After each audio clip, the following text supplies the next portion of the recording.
Good greetings, I'm Rusty Dog, welcome back to Microsoft Flight Simulator, and we're going to give this a try. See how the bandwidth goes. I did a test stream earlier, and everything seemed to be okay, so let's see what happens. Just going to bring up these stats so I can see what's going on at a glance. Should be good to go. Alright, so welcome to Ronald Reagan International Airport in Washington, Virginia.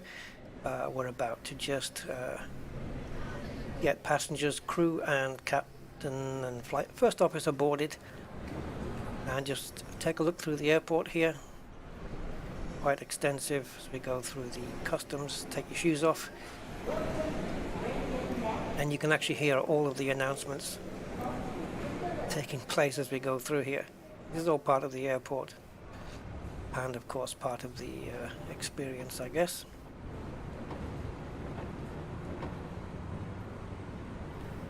It's quite a majestic looking airport, isn't it?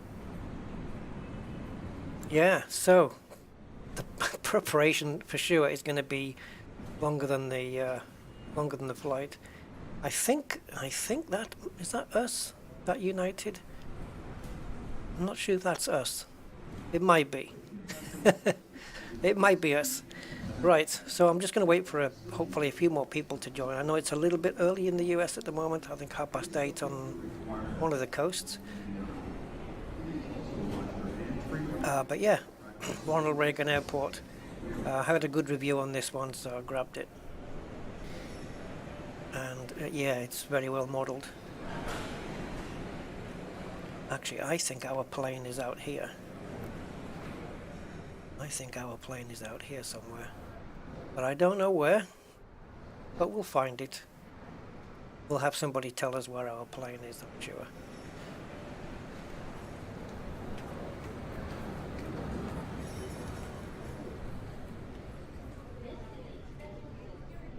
These are apparently real-world aircraft and flights. This is using FSLTL in order to inject the correct planes at the correct positions, doing the correct flights. Gain damage, how you doing, sir? Your name is on the credits now. I was going to start the stream earlier, but I thought it wouldn't be fair, so I've updated all of the end credits now with the new members, and we have a new patron as well, so that's fantastic. So I've updated everybody's names. Okay, so I'll tell you what we'll do. Let's get going, and we'll reset this camera to go back to the plane, which is here. Oh, that was our plane. Yes, I was right. Alright, now, because I haven't fully understood, or maybe I have fully understood, the workings of GSX in terms of that you can't seem to bring the captain and first officer on board to set the plane up, and then set the plane up, and then bring the crew on board, and then the passengers separately. It seems, and the moment you choose to bring the captain and the crew in, that the passengers come in after.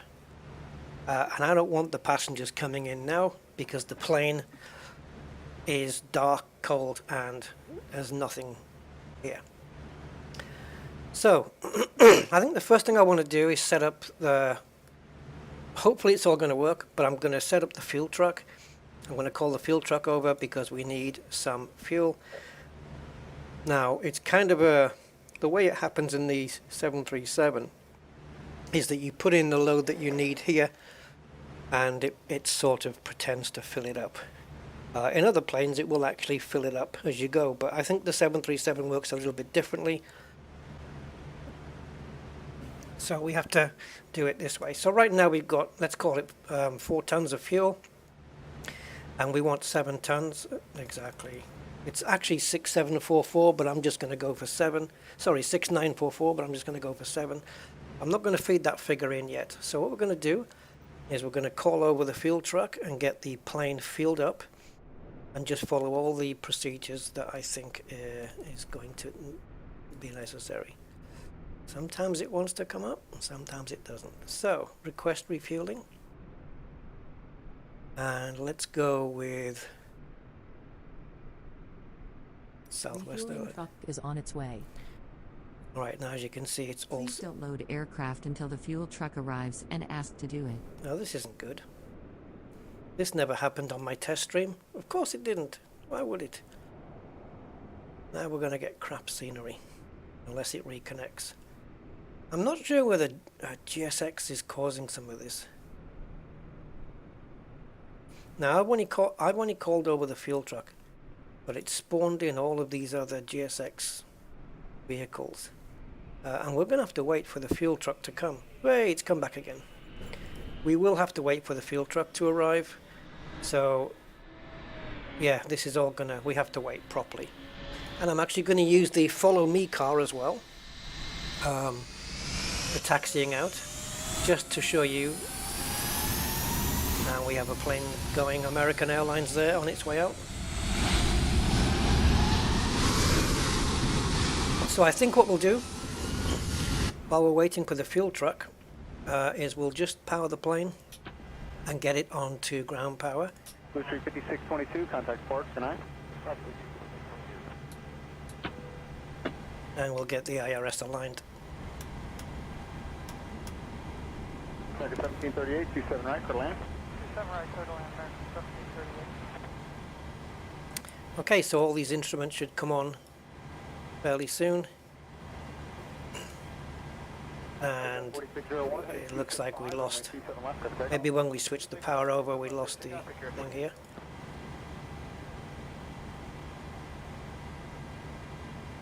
Okay, so we'll just wait. Here it is. Here it is. So I'll tell you what we'll do.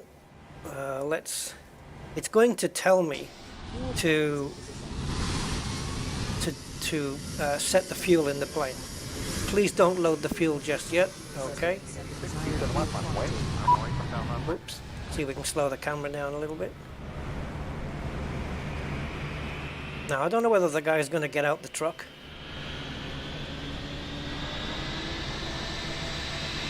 Guess we're going to see.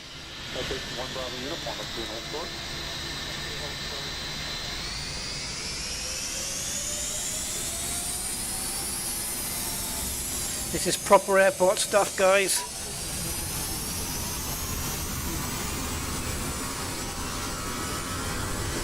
Please use PMDG to set the fuel load.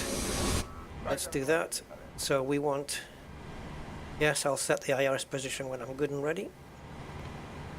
7,000 of fuel.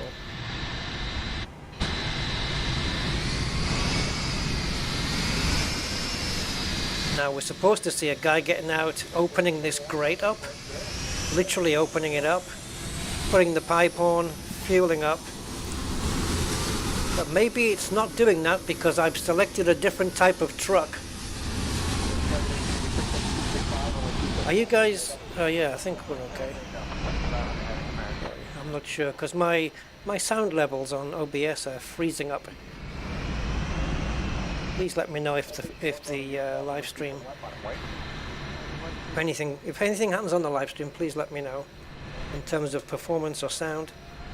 Yeah, I must have called up a different fuel truck last time, and the guy opens the door, gets out, walks over, opens the hole here, the grate. The pipe goes in and then the other one goes onto the wing. But with this particular truck, there's literally nothing. So, anyway, it is loading the plane up, so that's good. In the meantime, we'll get the load for the passengers before we bring them on board. So there's going to be 92 passengers, so we want 84 in economy. And as for cargo, I think the cargo is 2.3, so that would be 2,300. So how are we going to divide that up? 150 at the front and 150 at the back, I guess. All right. So we've got our gross, we've got our maximum takeoff weight, 0 fuel weight, and the takeoff center of gravity. And the plane will be loaded at 63.1%. Robert Kirk, hey! How you doing?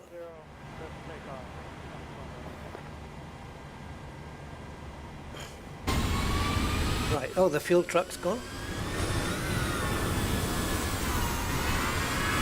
Now, once I start with loading people, it's going to start loading the baggage and everything like that. So I'm not going to start doing that until I'm ready. So we're going to just get everything done here first, and then that's it. So, first thing to do is to get to the FMC. Don't think we've got anything to do here. Fuel and payload is done. So into the FMC, we're going to set the position of the aircraft, and we are at Washington, Virginia, which is KDCA, and we're at gate 30. Southwest 4012 up to and hold short. And as you can see, the coordinates for gate 30 match what the GPS is saying up there, so we're going to tell the plane that's where we are. Okay, brilliant. Next, into the route then, we have the company route, KDCA to KDTW, which is Detroit, Michigan.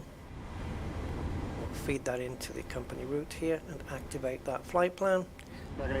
And the flight is, on your tickets, Uni 2627, I always go with that number.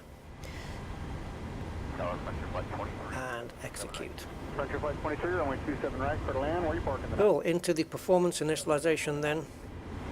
We've got the fuel on board, we've got the people on board. Or we've got the plane told how many people there are going to be on board, let's put it that way.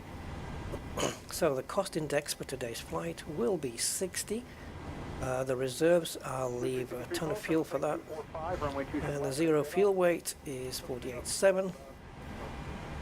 Cruising altitude today is 34,000. And we have, now this cruise wind, I've got a number, but I don't think it's going to work. I'm going to try it. This is a number I got off SimBrief, but I don't understand it. Because, what is it now? 144. I don't get this next bit. I thought it was degrees and then the speed of the wind here. Yeah. This is our top of climb, our cruising wind, but I don't know. I don't know about this. I hope it's right. Okay. Into the index then, and we're going into the takeoff. And we want flaps 5. We have 24 center of gravity, and Flight 1, your radar contact, altimeter 2963. we don't have any of these coming up.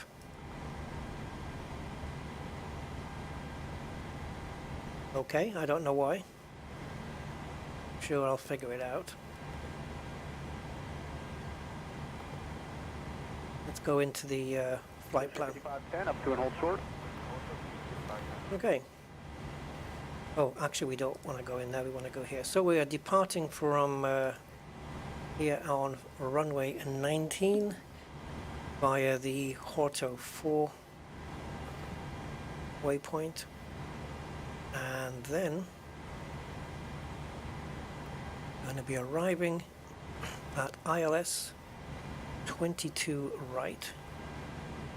ILS Z I'll go for via the Bonds 20 Bonds 2 22 right. That's actually, it'll be 2435 right now. Okay. So there's going to be a couple of inconsistencies I think on the flight plan, but we'll iron a couple of those out.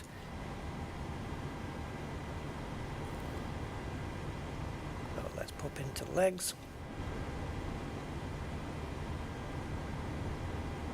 I'm going to ignore all error messages at the bottom here until I'm done.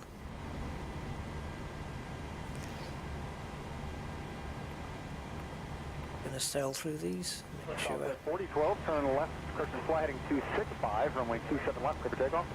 27 left, clear for takeoff, 265, Southwest 4012. And I think there's going to be We'll see what happens. But last time I tried this out, there was I had to vector from one waypoint to the other. Let's see if that happens here again. There's the vector. Runway 27 left, line wait. So as we're approaching the destination runway, we get to here, and then after that there's kind of nothing. So we're just going to have to fly up here, and then I'll get to a point that I'm happy with, and I'll have the plane vector to here, which is going to turn the plane round onto here, ready to come down. So I'm going to have to do that manually. And the last time I programmed this route in, which was this morning, I didn't get this no descent path after. I didn't get that. That message never appeared. So I don't know why it's appearing now, or why it would. 5510, runway 27 left. Let's take a look what it's saying about this. So we've got 8,000 here. We'll be at 8,000 when we vector round, and we need to lose 5,000 feet. Okay. I'm good with that. I think I am. Yeah, radio chatter is live. This is actual radio chatter from the airport. I'm not quite sure how far behind it is. Citation 1 Charlie Golf, runway 27 left, line wait. I don't think it's going to be too much though. Right, let's get the weather information in, the METAR. I'm going to try not to miss anything out. So the pressure is 3030, and so we want to match that here at the bottom, down there. So we're just going to flick this up to 3030, and we'll get our proper altitude. Okay, excellent. Current winds 170 per 6, scattered clouds at 8,500 feet, broken clouds at, 850 feet, I think that might be. Broken clouds at 2,500. Outside temperature is 5. Dew point tonight -7. Eek. It's going to be cold tonight here in Washington. Southwest 4012, heading 26. We're not going to be here. 57 Park Southwest 4012 big. Right. Other things such as the minimums and stuff like that I will program in later. 7127 We're going to go south of 265 initially. Now what I'm not happy with here is that we don't have... they've appeared. Okay, the V2 speed is 131, so we're going to program that here. 1731, wind 3106, runway 27 right. The altitude, we're going to put it to the transition altitude, which is 18,000 feet across the United States. The heading, well, when we take off, we're going to be taking off on runway 19, and that is at a heading of 187. And when we come into land, the final course heading on the approach is going to be 216, so I'm going to program that over on this side. Left side here, just so we take a look first. Okay, thank you. Runway 22, so it's going to be 216 degrees. Flight director on, auto throttle on. 3 numbers, I've got them in, I'm happy with that.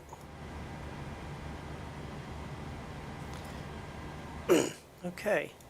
Yeah, as I said, the minimums, we'll put the minimums in when we're cruising, and we'll also, I can get the ILS reference in right now, the ILS frequency for the airport we're going to, which is 109.1, I think. Let's double check that. No, it isn't. It's a good thing I double checked. 111.95 is the ILS frequency to pick up the glide slope on the way in.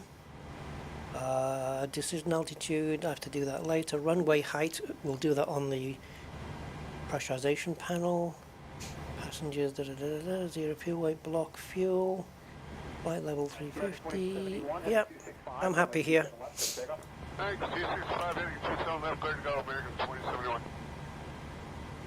Okay, I'm just going to turn up a little. Even though it's daytime, I do like to have some panels lit up, because I'm a bit weird that way.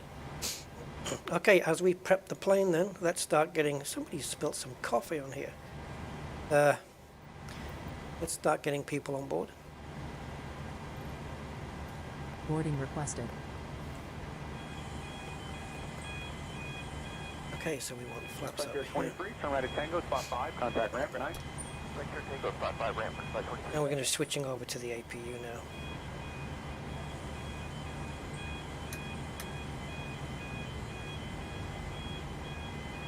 Right, I just want to make sure that I don't miss anything here.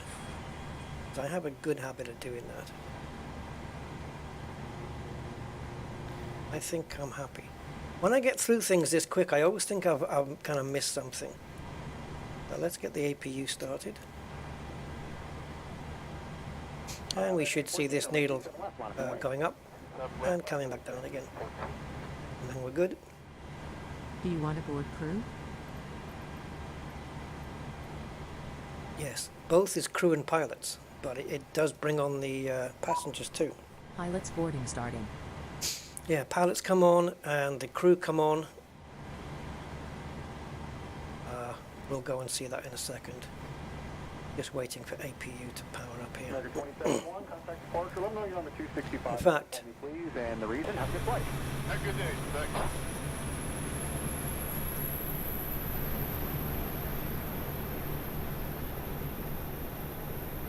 connecting people. Yeah. A matchmaker service. LA 502, Tower, 1320 at Okay, so there's actually a door there with some stairs going down. Here comes the cap. Hey, Cappy. First officer. Bang. Crew boarding starting. And now the crew are coming in. Got a lovely aircraft here today. Beautiful interior. I love it. Very nice on these Boeings.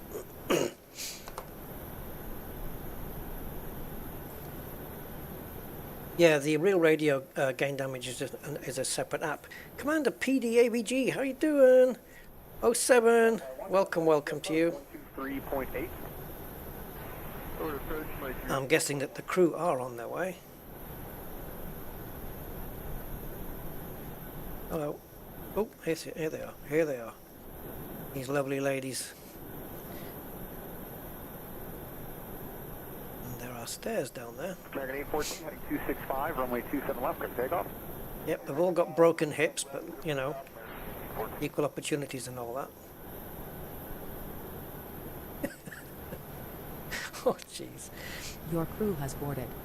Passengers boarding starting. Okay, here come the passengers. Wait till you see this motley crew. 5180. Wait till you see this motley crew. 27 left, line wait. 27 left, line of Boeing, Street 5187.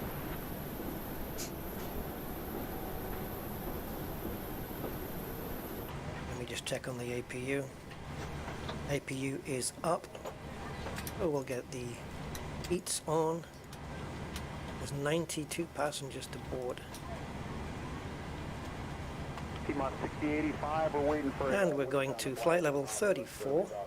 Maybe 3 to 5. And the landing altitude is going to be 642. Well, I can't quite get there, but I can get to 650. That's close.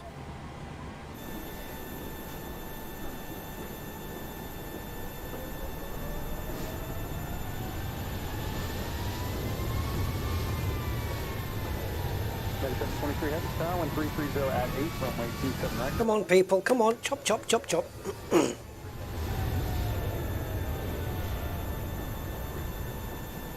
Come on. Get a move on. Yep, you two. In. Right, so everyone's coming on board. Excellent. So, voice recorder set to auto. Did you hear that? Hello. My lovely crew there.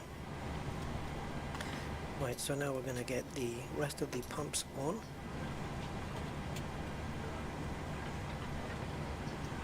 American 814, contact Sparks, have a good day. Your damper on. We just have to wait for everybody to get on board now. Also, we have...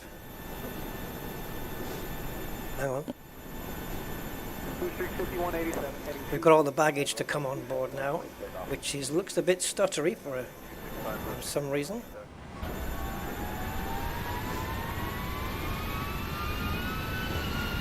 I don't know why it's so stuttery. usually this way.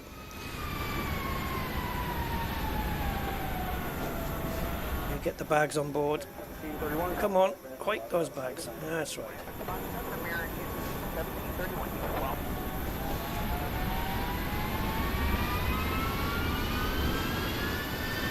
We've got a lot to go, and on the front. Because once he's finished doing these bags, he's got to move on to this one.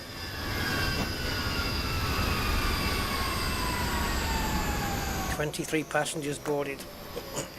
It'll take a little while. Come on. Just put 2 at a time. Get 2 at a time.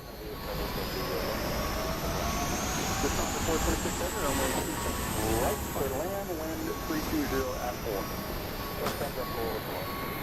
It's changed from the day one release, hasn't it? There's a lot going on here. What's he got? 2 more cases? 3 more cases? Let's see him do this and move on to the next cart, and then we'll carry on with the plane. What the hell's going on behind me? Southwest.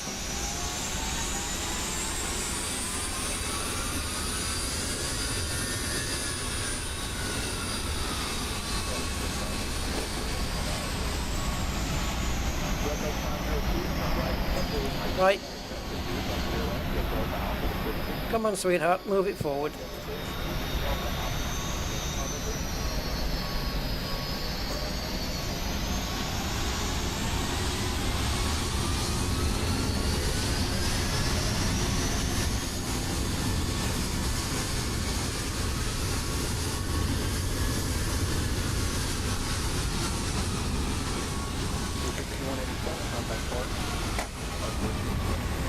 Okay, so we don't need ground power anymore, but we're going to have to put it onto the APU. So the APU is powered.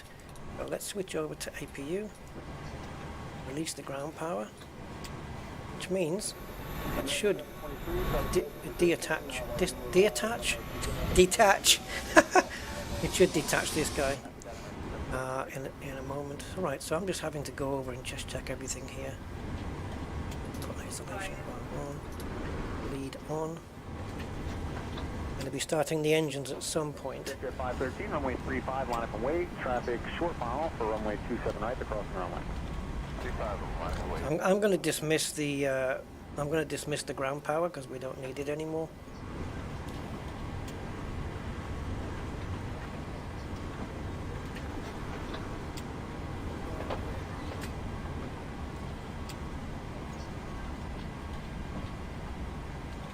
Once the crew are on board and everything, we'll get the chocks removed, we'll get the pushback, and we'll get the plane powered up and ready to go.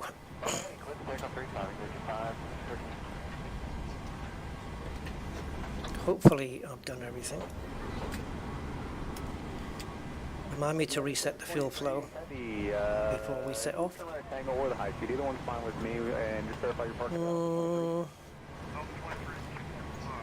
ILS frequency is in. TCAS is on. I didn't run any of the fire tests, but I'm sure it's fine.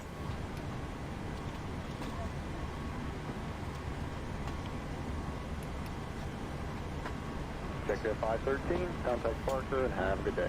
Good day now. Executive 513.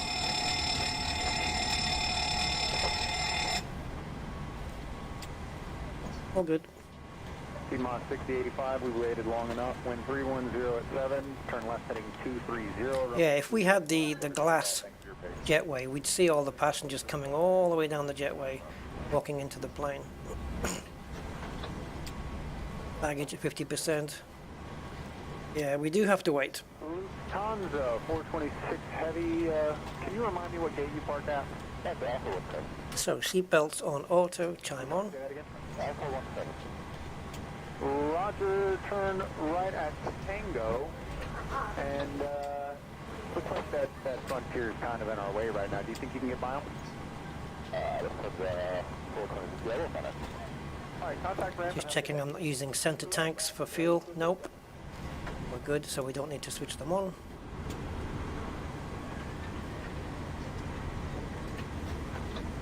I think I'm kind of good with everything at the moment. Switch over to APU. There. Some brightness on the panel. 3008, runway 27 right for land. Well, it looks like we have good weather today. A little bit cloudier than yesterday, is it? Or not?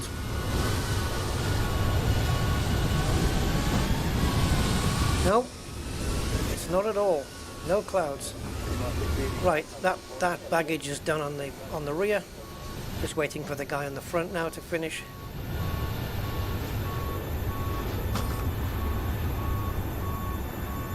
And then we should be good. Passengers are nearly on board. And as you can see on our roof, we have Wi-Fi. I'll keep them happy. Right to high speed, kilo 5, right turn on kilo.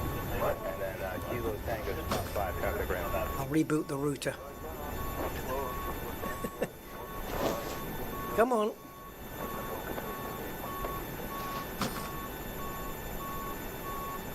That one that's going on there, that's all the drugs. That's going. We're taking that to Colombia afterwards. Shh, don't tell anyone. Did we have snowfall in the UK? I have no idea. I didn't have any where I was.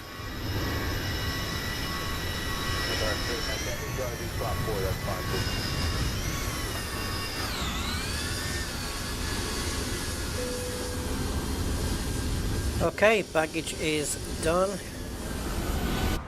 Did it say the passengers were done as well? So, I want to make sure that everything is happy here. I'm going to remove the chocks. Okay, forgot about that.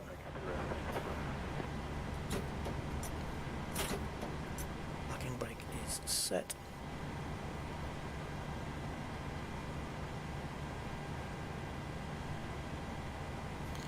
Okay, so let's just make sure we have everything that we need. We're going to be using GSX for pushback today.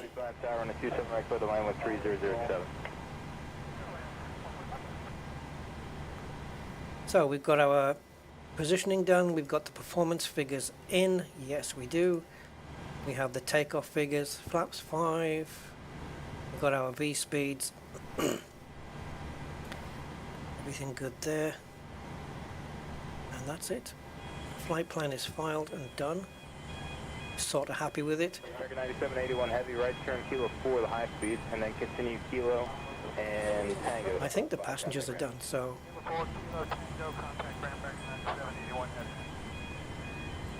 what I don't know is if I request, you can also do the catering as well here. If I request a pushback, will it remove the jetway? I don't know. So I'm gonna tell it to go.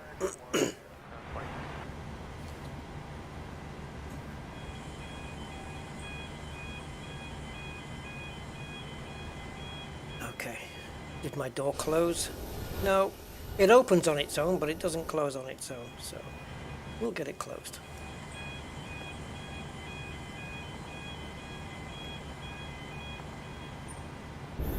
Okay, so that's it then. Chocks removed, cones are still there for some reason. And I am ready to fire the engines up, I believe. Just double checking.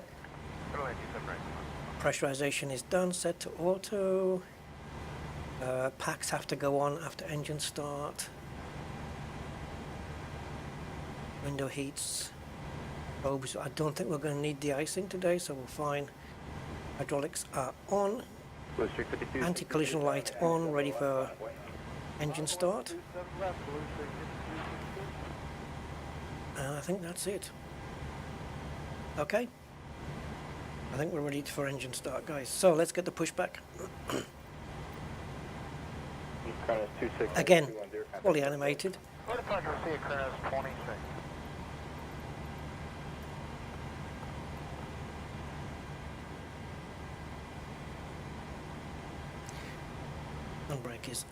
Handbrake. Parking brake is on. I can't not call it a handbrake. I don't know. Right, so what's going to happen is this. We're ready for pushback. This person is going to come along and insert the pin. And then we're going to get, I think, the southwest truck is going to come and connect to the wheels.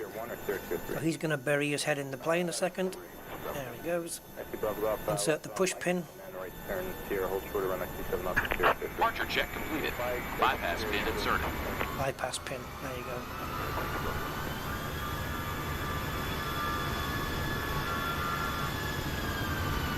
You can see it waving there with its little red flag. Oops.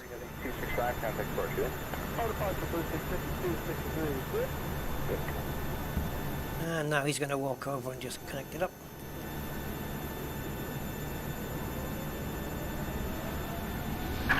Locking gear.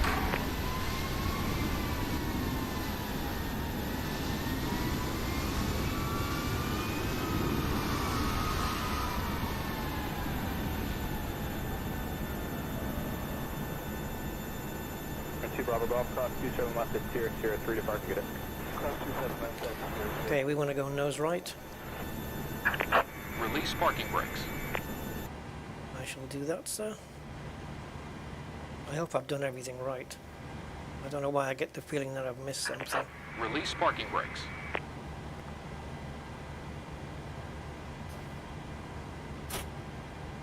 Commencing push. All engines clear. Start at will. Okay, so we are now getting pushed back. Also has an editor as well, where you can edit your own pathway for the pushback as well, which is kind of nice. Okay, so engine 2. 445, right turn Tango. Engine 2 firing up here. We need to get it to about, is it 20% or 25? I don't know why. I'm going to go 25% and then we'll fire it up. We'll inject the fuel in. There we go. Engine 2 starting up.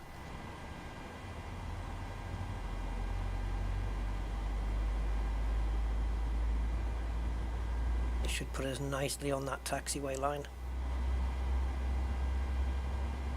Looks like we've got a very good engine start on number 2.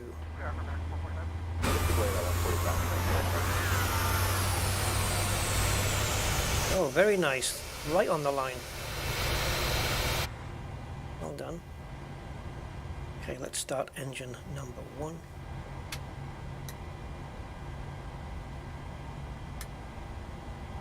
Set parking brakes. Airbus gives way to you, Kilo 3, spot 9 at ramp, get it. Kilo 3, spot 9 ramp, Martin, north of Brigade. Waiting your confirmation for good engine start. I will let you know.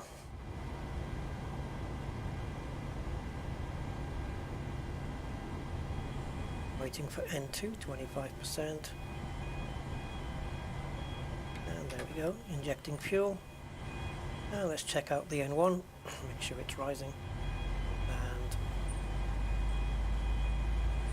exhaust gas temperatures on N1 are rising. Nice. 49 tower, 27 right, clear the line 1310, across from my turbines and trail heavy 787, they're touching now. 49. Right, looks like we have good engine start.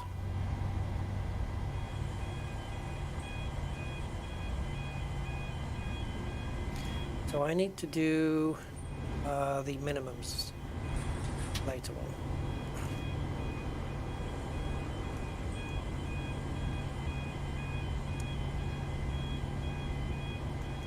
X-743 heavy, right. Okay, looks like we have a good engine start on engine 2. One more thing to do then, and that is set the correct flaps to position 5.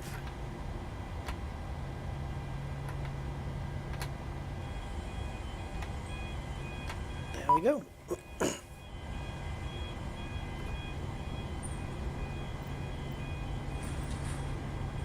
Let's confirm good engine start. Cockpit to ground. We have a good engine start. You can disconnect.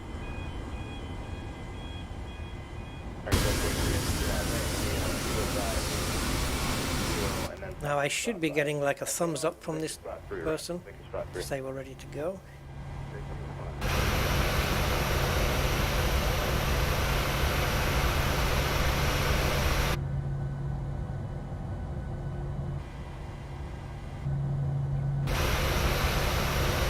I I am here. Oh yeah.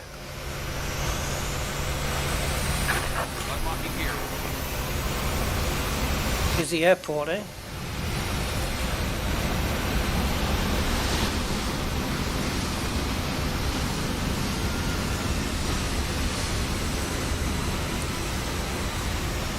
It's gonna remove that pin now. There it goes.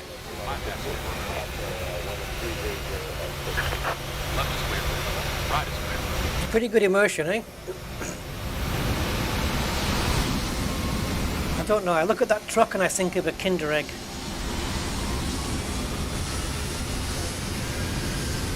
Now he's going to give me a... He should give me a sign, and then we'll get the car to come and take us to the runway. Down to 800 feet, has you in sight, maintain a visual. All good? All good. Right, let's see if we can get the car to take us to the runway. Because I can't be bothered. Stop here and complete pushback procedure. Oh, okay, he's not done yet. Thought he was done. Delta 2949, Oh, okay. right turn Tango, and taxi via Kilo 3, spot 9 contact ramp. Yeah, walk in front of the plane, that's a great idea. And come off right Tango, Kilo 3, and spot 9. Okay, so we want to go to runway 19, and we're going to request the car to take us there. It's going to take about a minute to get the car here, and that's it. Now, what I haven't experienced yet is GSX on the after landing. I haven't done that yet. Okay, that's your 549, we'll wait you for 27. Your 549. I did that last time. Right, clear the line with 2806. It was a mistake. I switched off the APU before switching the engine generators on. That was not a good idea. And now I've gone and done it again.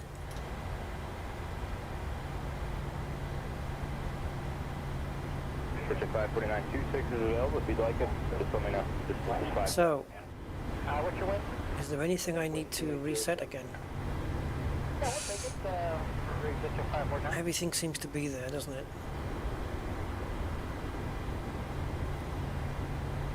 Richard 549. Okay, there's our car. Oh, now we've got a situation. 07. Okay, we can get around this.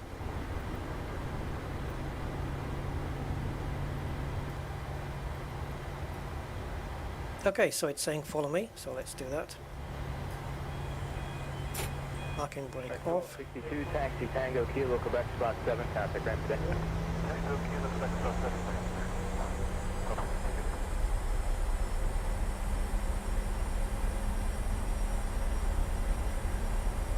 Don't whiz away, you know.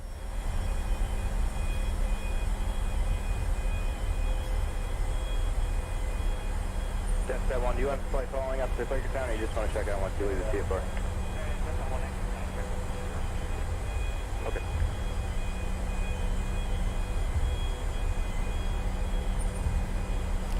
I think when you land as well, you can get a car to take you to the parking gates.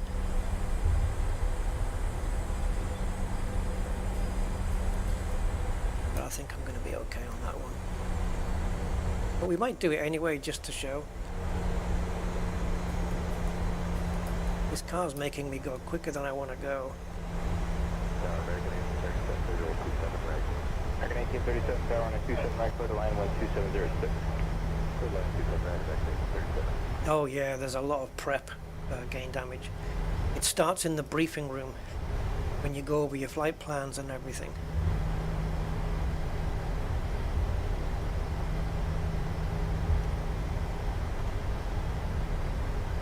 American 737, heavy right to high speed, Kilo 5. And this is before anybody even gets on the plane, including the pilot. Kilo 5, right turn, Tango. But I guess once you get to know the procedure, you know, you can rattle through it fairly quickly. And here is runway 19. And we're ready to go anyway, so we'll just get straight on there. Flaps are in position, everything is been checked.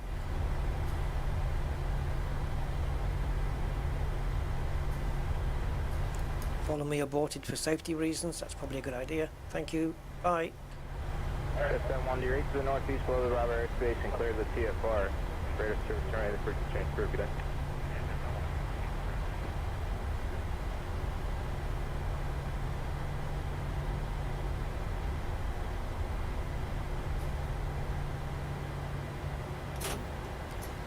All right. Got to leave Washington Airport.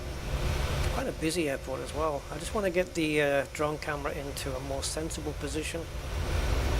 Landing with parallel runway. Extra 1 flapping up 2.5 miles.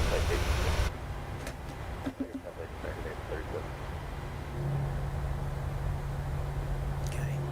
I think we're ready to go. So, what have I missed? I know I've missed something. It's probably going to catch up on me later. Maybe, maybe not. I don't think I have. I can't see anything that's been missed. 35, clear to land, wind 2707. Traffic will land across runways in A321. Oh yeah, I did. Yeah, you see, I did miss something. We need to go into the index and performance. Nope. Takeoff. Trim 507. Didn't set it, did I? Nope.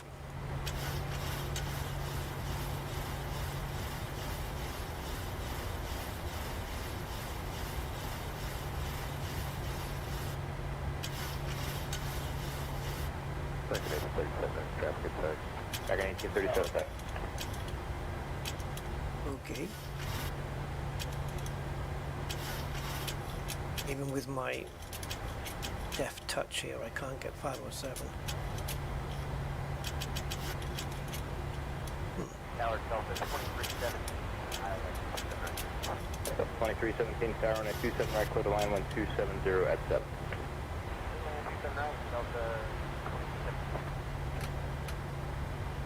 I don't know if we're supposed to arm those or not.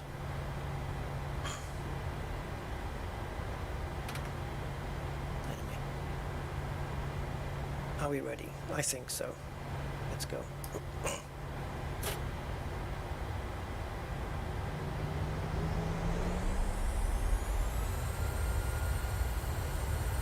Tower 9 Charlie Golf, reduce your final.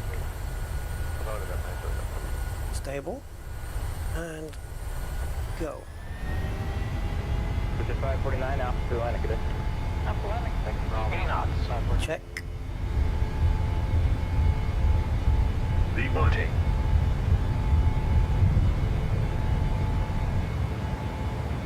Positive reading. 1837. Positive rate. Gear up.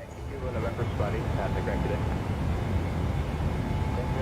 November spot 8, traffic right from there today.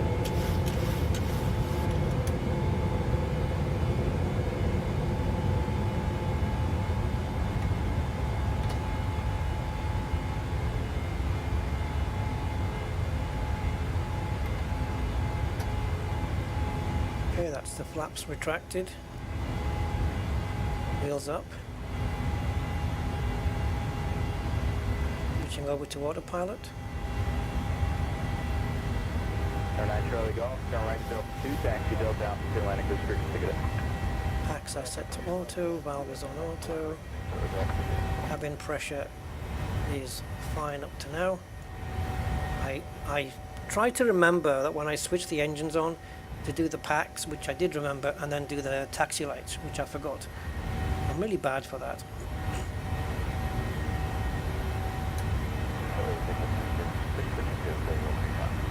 It's at 652, tower 935, for the line with 270.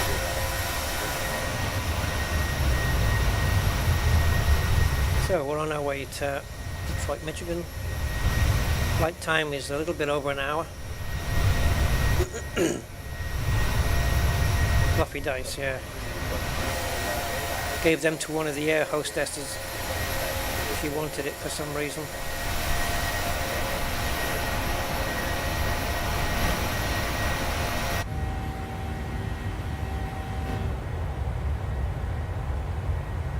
It's scary when you're on that side and it's dipping down.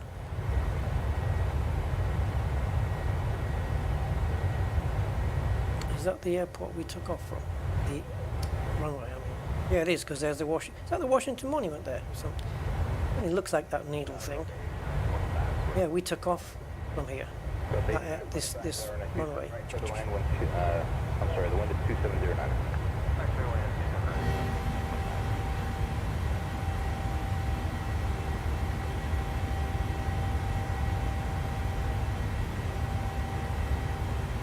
T-Mod 6167, much the high speed tank to the Bravo spot 14, contact rank today. Bravo spot 14, T-Mod 67.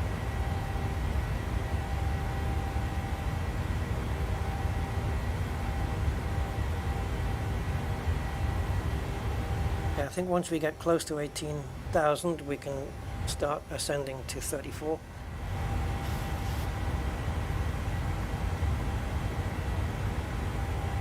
Everything seems to be okay. Now the minimums the decision altitude is going to be 842. So we should see a number appearing somewhere down there, and we want to set that to 842.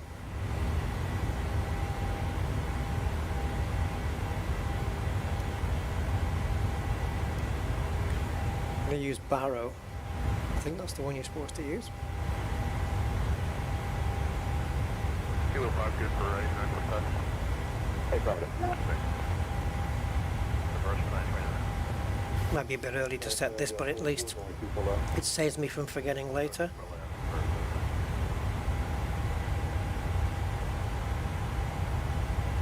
Right, 842, there we go, 842. Once we clear 18,000 feet, we'll move the air pressure to standard. And landing gear can now be switched off. Fuel is 6.3. I hope we left enough in the tanks. I think we're going to be okay. It's going to be a little bit. It's not going to be a straightforward approach because I have to do a manual vectoring before we. Yeah, so I think I can do it though.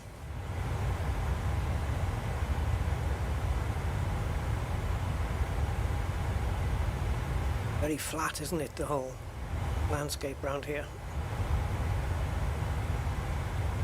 It looks like we've got a little bit of... So we're 46 down at Del Airport to northbound Delta rolling in front, which we call up Fanatec. Bouncing up and down here. Now we'll get Delta inside roadway 486. You can see the heat of the engines as well under here.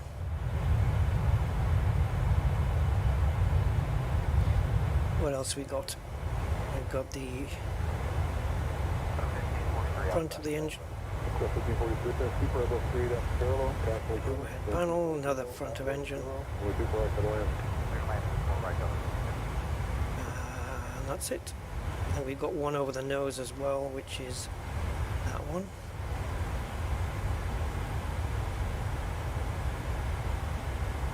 Yeah, so we're good.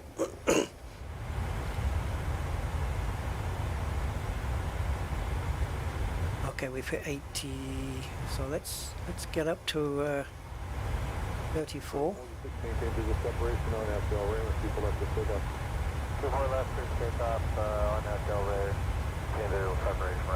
It's a little bit, we got a little bit of turbulence, just a little tiny bit. Nothing that's going to bother us too much. Now I think, is it just going to sit here until we hit Horto? It says here we've got to be 5,000 or above.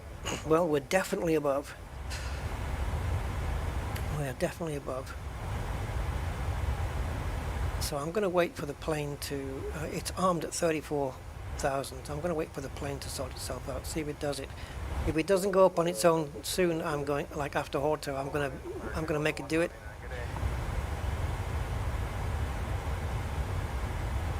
Yeah, it's the best flight sim out here at the moment. And in terms of actually simulating things, yeah, it's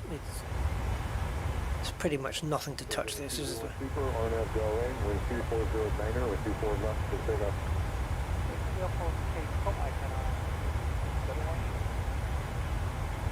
I mean, it's brought flight sims to a whole different level, and if you look at if you look at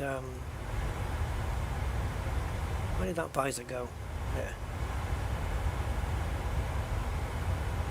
If you look at earlier incarnations of flight sim like FSX, FS2004, stuff like that, then and then you compare it to this, it's like a whole different ball game. Where's the orange visors? Oh, we've also got this, haven't we?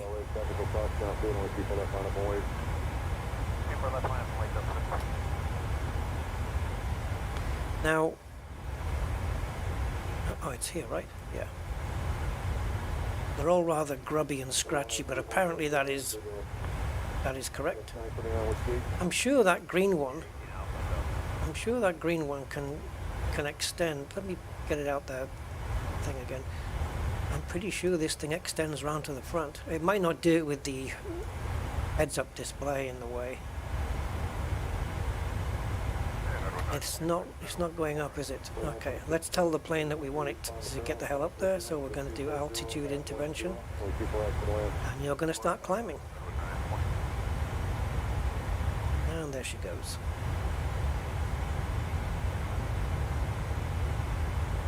With VNAV on, it should do it on its own, I would have thought.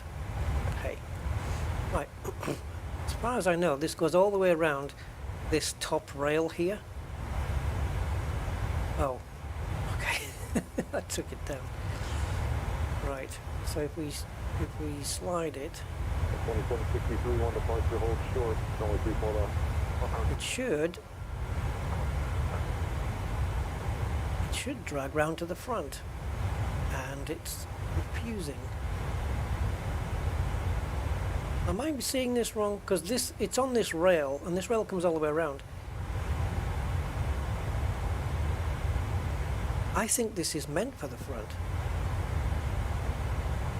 because the orange ones, they go up on the side windows, so the only one on the front would be this, and it doesn't want to go. No. Okay.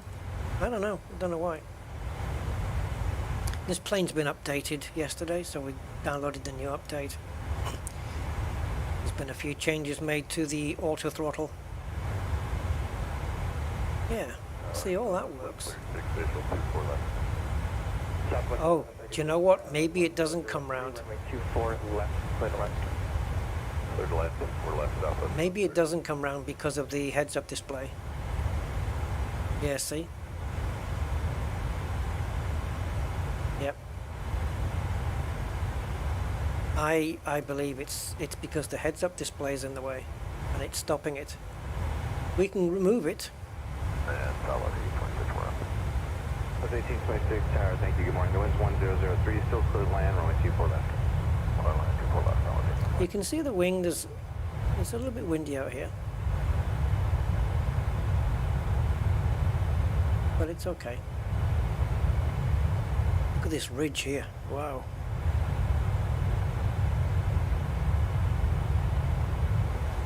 I've never flown to Detroit before. It'll be my first one for me. Tony E. Hi, Tony. 36, left echo 13, left echo ground. Yeah, I think it is the hood. Let's just confirm that. I'm pretty sure it is. But if we go into PMDG setup and go to aircraft, go to equipment, and we'll go over to the heads-up display, which is somewhere. There it is, HGS. So if we say no, we don't want that installed, it should now be gone, and we should be able to sail this all the way around to the front. Now what happens if I put this back on again? Oh, it's moved the sun visor out the way. Lovely, I like it. Yeah, so this is all you get with the heads-up display in place. And this is kind of cool because it does work as it's supposed to, you see? It's like a projected image. And the projector is... well, it's this thing, I believe. It's a projector.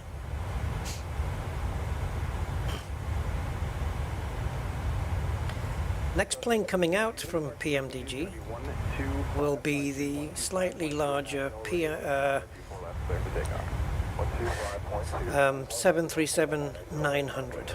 Yes, even longer, even bigger. And I didn't go to standard pressure. And we're kicking some speed up here, 331.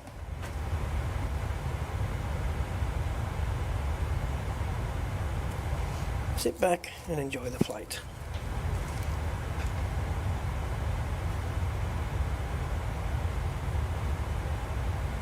Southwest 1772, contact departure, good day.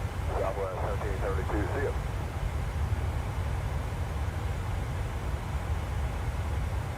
Tower Metro 144 is outside of SUNY, visual 4 left.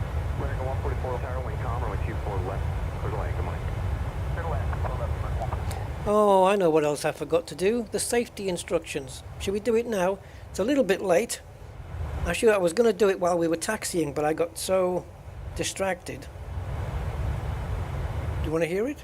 United Airlines official. 17 November Golf, departure frequency 125.2. Let's run it. 25.7.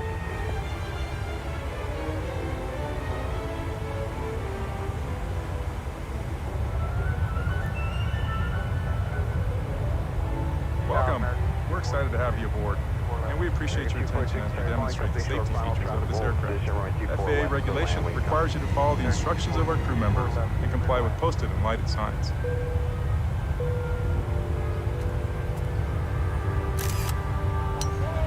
It's important to have your seatbelt on at all times. To fasten your seatbelt, slide the metal end into the buckle. Tighten by pulling the loose end of the strap. Lift the buckle to release. When the seatbelt sign is on, your seatbelt should be fastened low and tight across your lap. In case of unexpected turbulence, keep your seatbelt fastened, even when the seatbelt sign is off. Please take a moment to look around in order to familiarize yourself with the aircraft. This Boeing 787 has 8 exit doors. 87? Inside of the aircraft. If the doors are opened in an emergency, slide wraps. She's getting sacked. In a water landing, slide rafts detach from the aircraft and are used as life rafts. All 8 exits are marked with overhead signs. As you locate the 2 exits nearest your seat, remember, they may be behind you. Got it! If you're seated in an exit row, you may be asked to assist the crew during an evacuation. If you're unable or uncomfortable, please ask a flight attendant. Could they make a disaster sound any more welcoming? In case of a water landing, And guide you to the exit. crashing into the ocean. An exit sign will indicate to reach an exit. Keep all carry-on bags behind. Please refer to the safety card in your seat for the operation of the exit doors on this aircraft.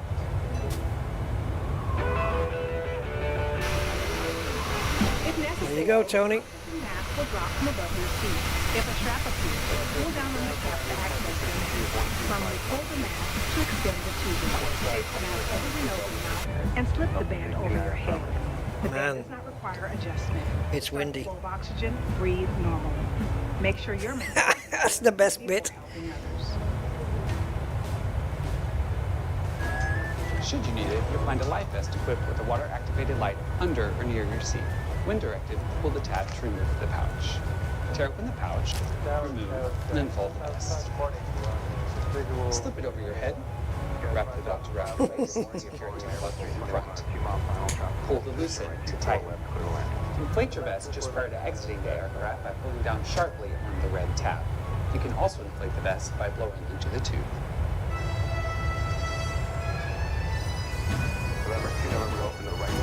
This aircraft is also equipped with infant life vests, which will be distributed if necessary. My God. Smoking is never allowed on the aircraft. U.S. law prohibits tampering, disabling, or destroying laboratory smoke detectors. Federal regulations also Smoke detector. require passengers to comply with lighted signs and crew member instructions. 祝您旅途愉快.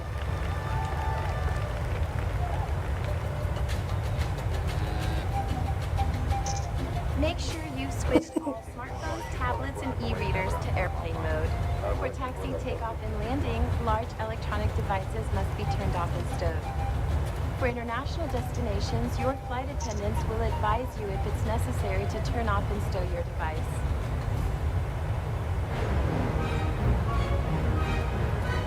Oh my god, all this fanfare, it's ridiculous. We'll be taking off soon. Please No. review the safety card located near your See, we should have done it on the taxiway. carry-on items, headrest, and footrest. Make sure your seat back is upright and your seatbelt is securely fastened. Please place your personal item under the seat in front of you. End of the movie.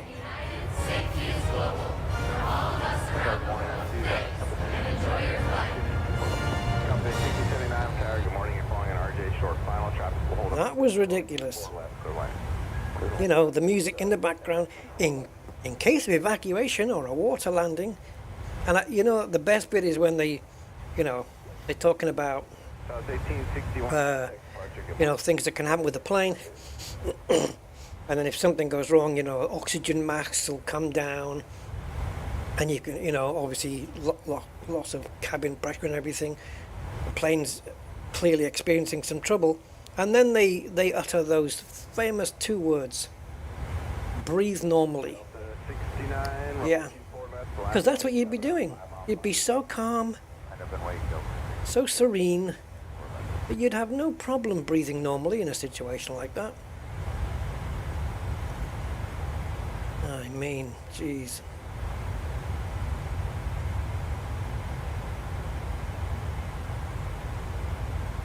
Wow, this one's pretty definite, isn't it?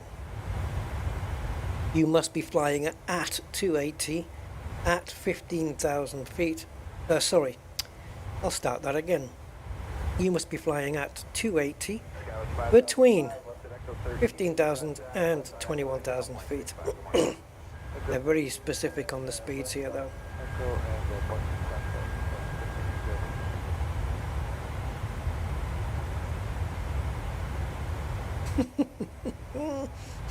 I really wanted to fly the new A310 because it's a very fascinating plane. But there's a couple of things about it I haven't figured out. Like, the first thing was cabin pressurization. I had an issue with that. On my second flight it went okay. But then as I was coming in on the final approach, the plane decided to veer to the right, and then to the left, and then to the right. So if you imagine like that the runway is here, we're coming in straight, which we were, and then the plane veered off to the right, and then off to the left, and back to the right, and then we flew over the runway. We flew, you know, at a couple of thousand feet. And we were on autopilot, we were on approach, we were on the bit of approach. We have a button that says landing, and I had that set, and it just, I don't know, I did everything that I thought was correct, and I have no explanation as to why it did what it did. If I had an explanation, I'd be able to fix it for the next flight. So until I get good flights under my belt with the A310, I don't want to fly it. I mean, on a stream. I don't want to do it on a stream. But it is a fascinating plane. I like it. There's enough differences between that and the A320 to have to learn, you know, quite a bit over again. I wasn't even flying the plane, gain damage. I wasn't even flying it. Delta 9840, running 24 left, flying away, traffic on a 5 mile clock. Flying away on 24 left, Delta 9840, just want to verify. We're going to be encountering some major turbulence, so if you'd like to take the opportunity to sit on top of your partner, that would be a good turn.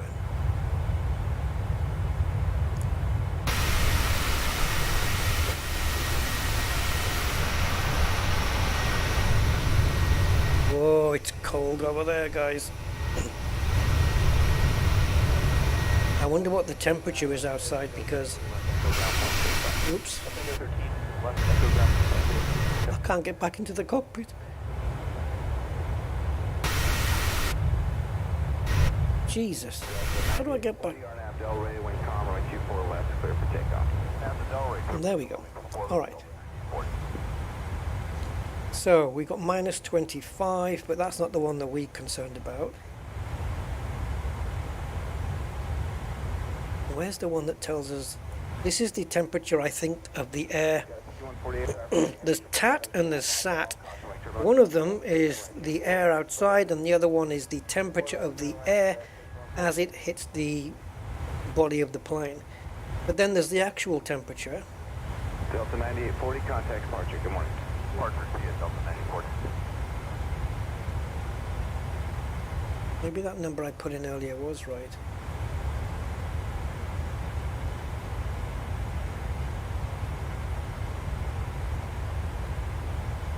Yeah, because I don't know if this thing, because you know, when you get below a certain temperature, it's time to put the anti-icing on. Oh, and the GSX can also do the de-icing of a plane as well. I don't think it's functional. Well, it's functional graphically, but I don't think it actually does anything. It'll do the same as what switching de-ice on the plane would do. But they had the little trucks coming in and, you know, actually de-icing a plane. But we have a very snowy patch underneath us, wherever the hell that is. It looks to be very isolated in just this area. That's something. Let me see if I can run a little nav map so I can tell where we are.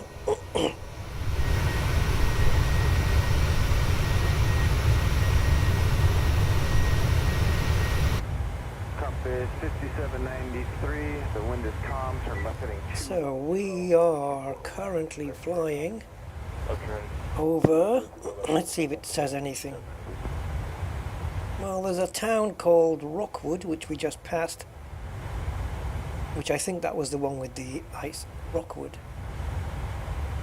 Yeah, that was the snowy bit. Redwood 1890, English base, 4 left. Redwood 1890, Tower, good morning, you're flying an RJ on a 3-mile final tropical holding position, we're in 24. Yeah, that's all I have, Rockwood. A New Centerville. Whatever the hell that is. And there's Pittsburgh. Pittsburgh is a little way off yet. But I don't know where let me just take a look at our airport on the map.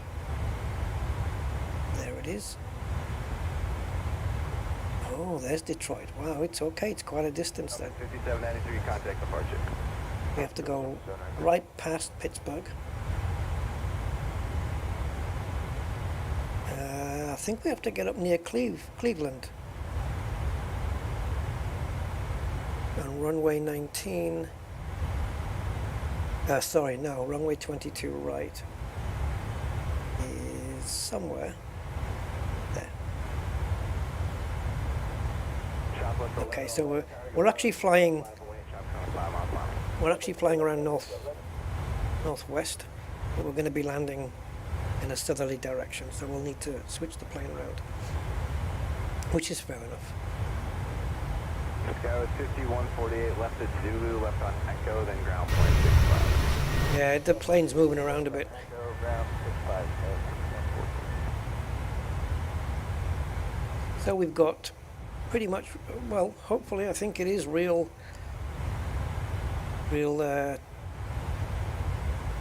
comms and real weather. Southwest 111, wind calm, runway 24 left, clear for takeoff. I don't know where we're tuned into. Did it move the frequency? No. As we pull over to Detroit, we'll be switching over onto their frequency. Blue Jay 5162, turn left heading 3. So we're now tuned into Cleveland approach, even though we're not going to be on that. We're not going to be needing it, but we'll just have a listen in anyway. What's the weather? Got the weather?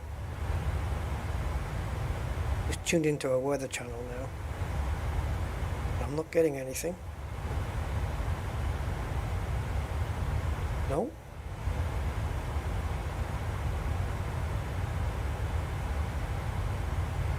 Regard 4750. Regard 4750, approach center maintain 5000, and reduce speed to 180. 5180, regard 4750. Well, everything at the moment is going smooth. Oh, please tell me that this isn't our... No. Whew. Okay, so by the time we get to somewhere just after Kozar, we'll be at top of descent. Let me just find out where that is.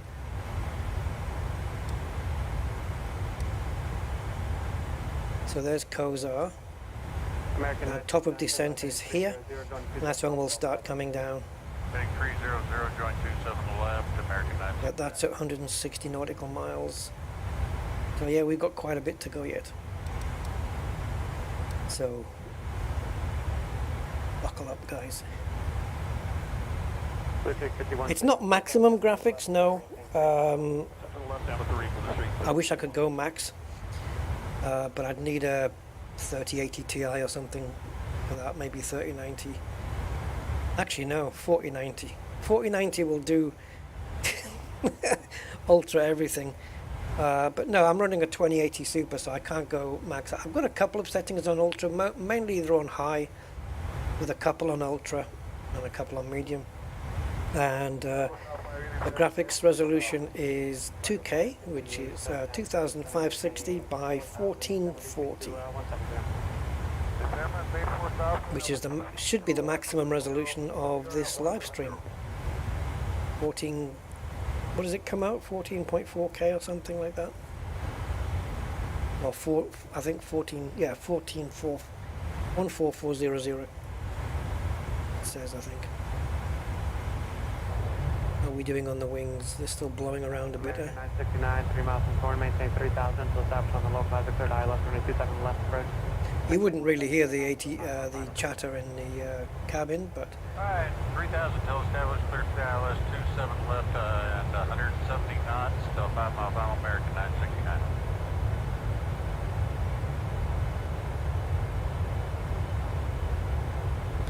Let's get back and take a look outside. It's like a little bit more snowy here. And cloud as well. We've got more snow over there.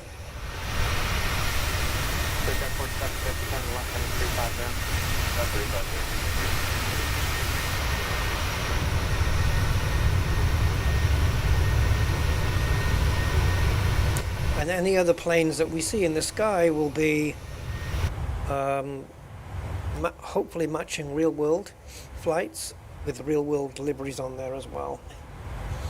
1440p, there you go, yeah. Blue Street 5410, 6000, heading 07.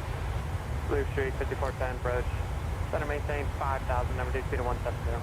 5000, that's It'd be interesting one day to use these VORs and beacons and stuff, like we used to do in the series I did with the Piper Arrow, where we flew from the UK to Spain with VOR only, using the VOR beacons and whatnot, VORs and beacons, so we can do the same with this. VOR 2 is not working, but this one does. But it means tuning in frequencies to pick up the VORs and everything down here, so it would be interesting to try it one day. I think he would use that method possibly if this GPS system gave up. I don't know, you'd have to look at your charts and everything. So fuel is 4.9. We are at 89% throttle.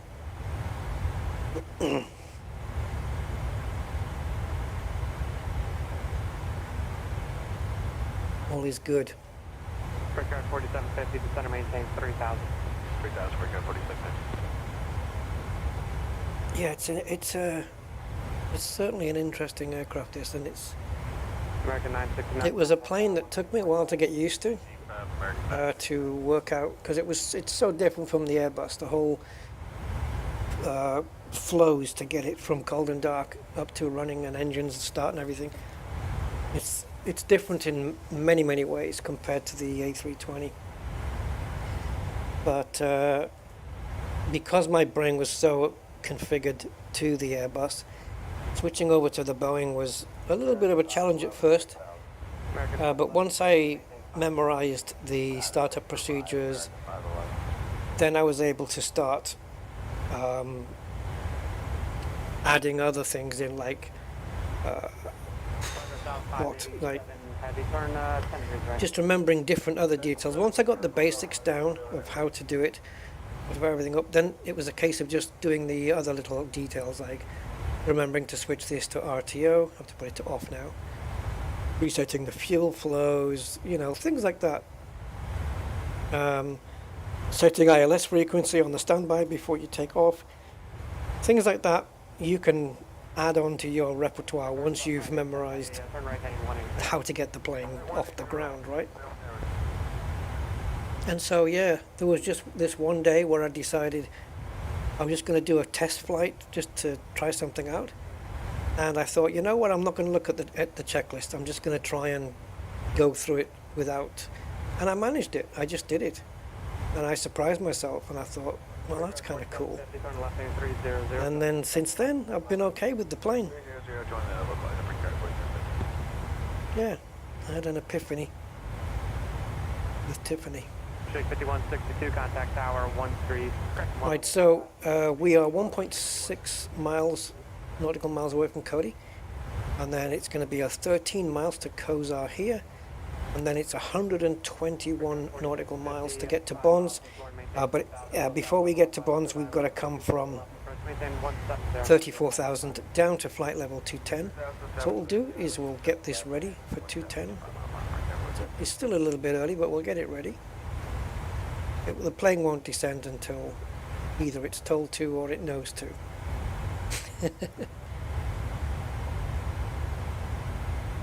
And of course, I can copy the course for the landing on this side as well, 216.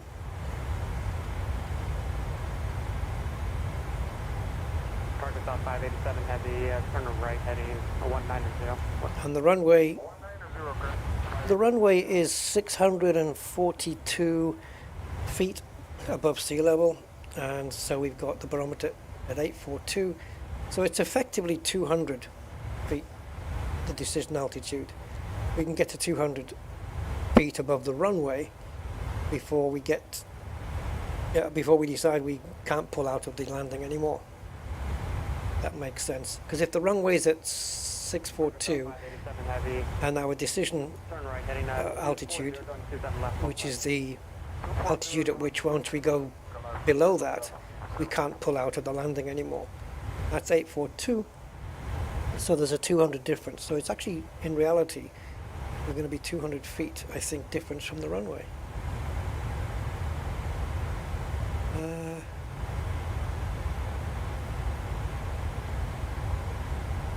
187H, is that our current heading? No. 4750, contact tower 1. Nope, 312 is our current heading. So what's this?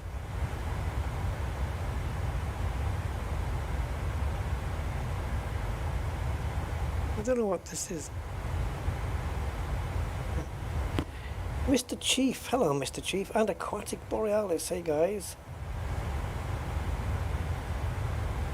Oh, Elite freaking out again, is it? Okay, so that's it. So the next waypoint we're supposed to be at 210 for. Now, when we get to top of descent, I want to just check that the plane should start descending on its own, right? Maintain 3,000 built up from the local altitude ILS. I don't know. Maintain 170 knots to a 5. I think it does. I think I've had it do that before. There's top of descent. So that means... What? Okay, I guess it's possible. Where's Bonds?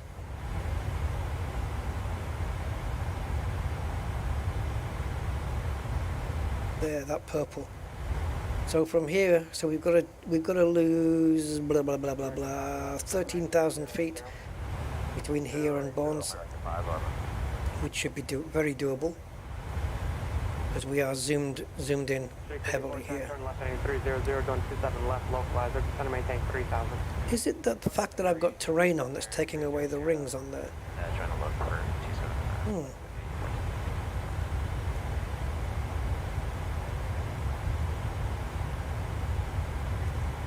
All the airports.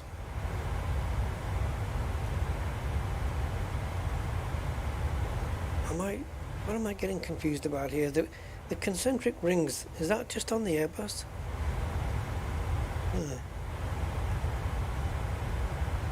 suppose it must be. American 511, center maintain 4,000. Well, no, we've got them here, but yeah, okay, we've got them here.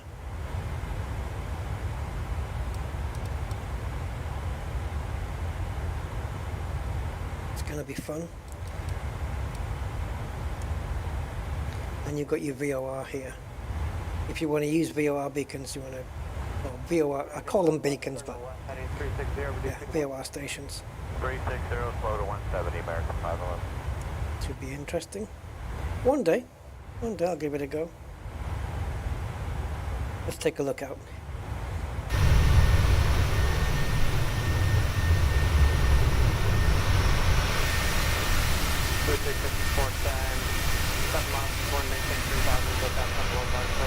Yeah, it's been a while since I've done a flight. I know we did the stream about the 40th anniversary, but before that, it's been a while since I've actually streamed Flight Sim.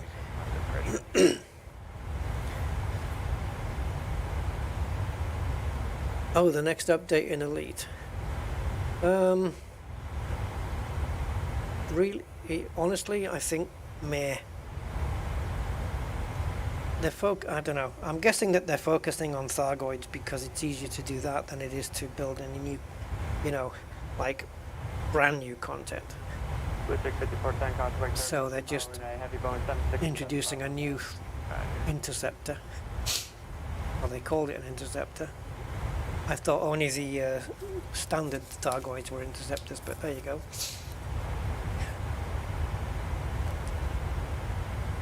And oh, do you know, it gets me with these streams where they just keep saying, oh, but we can't tell you about that, we don't want to tell you about this, and we can't say anything more. I get it in the terms of that they want us to discover things on our own, so that's fully understandable. But I don't know, a bit much.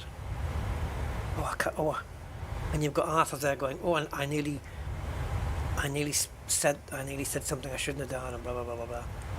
Yes, you are the holder of big secrets. Well done. 511, turn left, 300, going to 27 left. 300 to join the 27. All I want to know in the next update is, have they fixed the flickering shadows bug and the materials on the ground disappearing when your SRV touches them? If they fix those, I don't care what else is in. 4993, turn left, heading 360, reduce speed to 170. I'm not really doing any Thargoidy stuff anyway. Oh, we got traffic here. There it is on our left. Can we see it?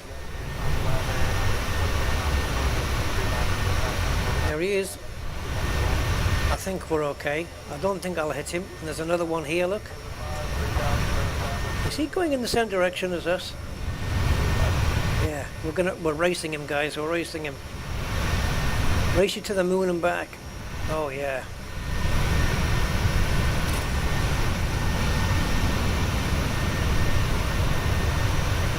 Man, that's close, isn't it? Is it though? Is it close? His contrails seem to be a little bit off considering the direction he's travelling in.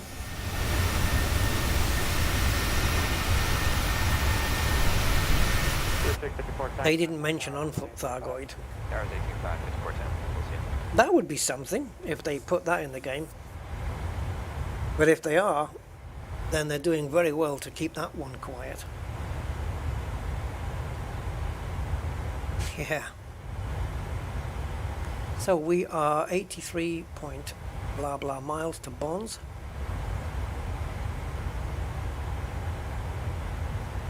How can this be 91? Endeavor 4993, 8 miles from Horn, maintain 3000 until stops on the localizer, third eye left, 27 left approach. Maintain 170 knots to 5 mile final. Hey, 170 knots to 5 mile final, clear for speed, 7 left, localizer, 1000 localizer,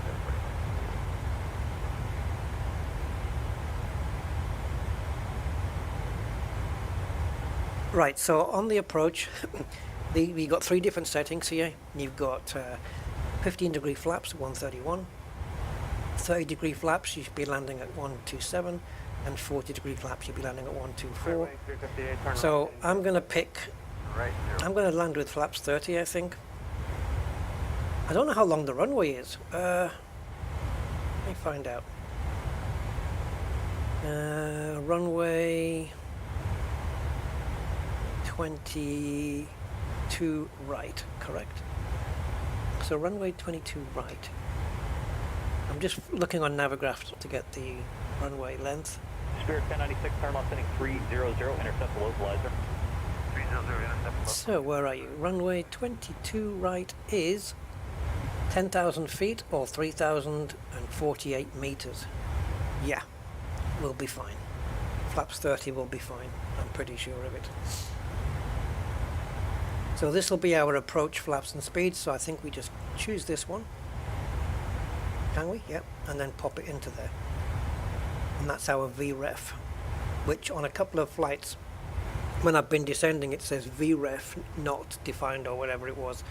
Well, that's what it is. You just pick one of these approach settings that you want, and you just feed it in there like that. Wind correction of 5 knots. Gross weight. Blah, blah, blah. Yeah, oh, there's the runway length, look. I didn't... Alright, didn't even see it. So we've got the runway length there of the 22 right, and we've got the ILS frequency here, 111.95, which I've already programmed here, and we'll flick it over to active on descent. Yeah, oh boy, the life of flying a Boeing 737-700. Things are going a little bit too smoothly. Something's going to go wrong. It's usually going to be in the landing. My weakest point, probably, landing. And the only way to practice it is to do the whole...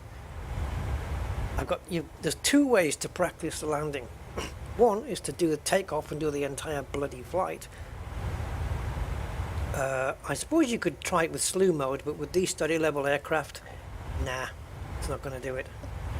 Or maybe though, yeah, I don't know, maybe. There's also a software, piece of third-party software called is it FSI? Or F? Yeah, no, it is. I think it's FSI panel. And what that does is you will power this plane up on the runway, for example, and you would choose a panel state of ready for takeoff or whatever, so that everything is powered up. So PMDG's own systems will power the plane correctly, everything's set for you ready. And then FSI panel, you can choose let's say final approach or a longer, descent or whatever, and you just hit the button and it puts the plane up in the sky on the approach. So, and then if you screw the landing up, you just press it again, and you can just keep practicing the landing over and over and over again. It's really good for training. Yeah, FSI panel. I think that's what it's called. FS. But I think it's FS like flight sim, and then it's iPanel. IPANEL, I think so. Something like that. It's a very simplistic interface, but it's very cool for training, because you can also position the plane like not for straight coming in, but one where you have to turn and then come down. And then you can just keep practicing the same procedures again and again and again at whatever airport you choose, So if you want to practice landing at a particular airport, let's say Kitech, where it's actually very tricky, or even Gibraltar is tricky because not every pilot is allowed to go and land in those places, and so to practice those, FSI panel is great. I mean, but I chose to get GSX because it's cool, isn't it? Am I playing? I'm not playing in open mode. No, I'm just playing where there's no other players in the sky but me. It's all AI. traffic, but it's all matching, supposed to be matching the real world traffic with these plugins I'm using. Plugins, well, yeah, it kind of is. FSLTL kind of plugs itself into MSFS and replace. What you do is in MSFS is you take out all the planes by removing them out of the menus. Go to the menus and just say I don't want any aircraft, and then FSLTL will inject all the planes. It's free. FSLTL comes with the fly-by-wire launcher, where you can get the Airbus by the Airbus A32NX by fly-by-wire, which also got an update. So I haven't been in that one for a while. I've been because I've done a lot of flights in that one, so if I'm going to fly Airbus, I tend to pick I would tend to pick maybe the Phoenix to get more used to it. But there's top of descent. So once we hit TD here, I want to see whether the plane decides to descend to 21. If it doesn't, I'm going to have to very quickly tell it to do that, because we've only got, well, I don't know how many, well, what are we looking at here? So 10, so that's 5, so maybe 6 miles out now from TD. And then we've got, so we're going to have like 29 nautical miles in which to get down to flight level 210. And the plane is going to have to be at 280, which, yeah, it's pretty much on 280, so to speak. So let's see what happens. Top of descent coming in. This will be interesting. I love this little anteater feeler thing that comes out. It's great. Yeah, it'll be interesting to see what happens. I think the plane should start descending. A little hole at the bottom there.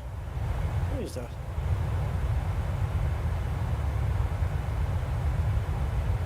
Clouds look great.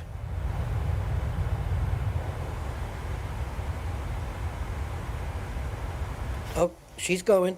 She's going. I didn't have to do anything. She's on her way. So the question is, when will she hit 21,000? She'll hit it where that green line is, which is where Bonds is. So she's on target. There's the descent path, and it's not quite there. I think we're a little bit under. But the plane will, ooh, now it's really gonna get there early. Ideally, you want this diamond right in the middle. When it's above, I think it means that we're not descending as quick as we should. I don't know which way around this is. Ugh. It looks like we're going to be getting to 2100 or 21,000. Let's call it. I'm trying to decide. My brain's trying to decide whether to say flight level 210. Never mind. Yeah. So flight level 210. By the time we hit Bonds, it looks like we're going to get there early. So that means that we are. This is above. Oh, okay, now it's proving me wrong. It's all over the place. I don't know whether the diamond being above this white line means that we're descending more than we should or less than we should. But on average, it looks like we're going to be hitting 21,000 feet by the time we get to Bonds anyway, so we'll be good. And then the next one I want to choose is, well, we've got between 12 and 15,000 there. Actually, we can come down more, you know, because we can be at 15,000 for this. Well, let's do that. Let's come down a little bit more. Get down to around, let's go to 16,000, see where it takes us. By clink. See, we know that at F4 we have to be above 9,000. So what we can do is, because we're descending all the time here, let's go to 9.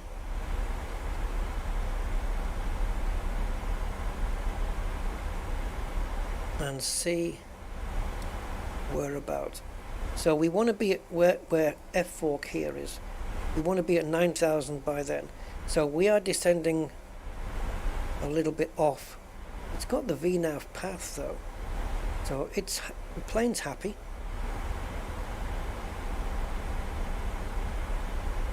But we have to be at 210 here. So what's going to happen is, if we hit 210 before we get to bonds, the plane should stay at 210 until it goes past bonds, because this in purple is, what would you call it? Like, these are, you have to obey these numbers here, and the plane knows that. So it knows that it has to be below 21,000 or above 15,000. So in reality, it won't go below 15,000. But I don't think it'll get 15,000 by bonds. The plane will know to not go beneath that. But I don't think it's going to be an issue, really. And then we have to do this up here, and then at some point I have to tell the plane, okay, turn around, come back, and then we're going to be landing on the runway, which is here in this mess. Okay, so there's 21,000, but it's limited here to 15, so, and here 12,000 is the minimum, and here 10,000 is the minimum, but here we have to be above 9,000, so yeah, we'll be okay. This is pretty much settled in the middle, which I like, perfectly on the VNAV path. Vertical navigation, up and down. Now, what is that?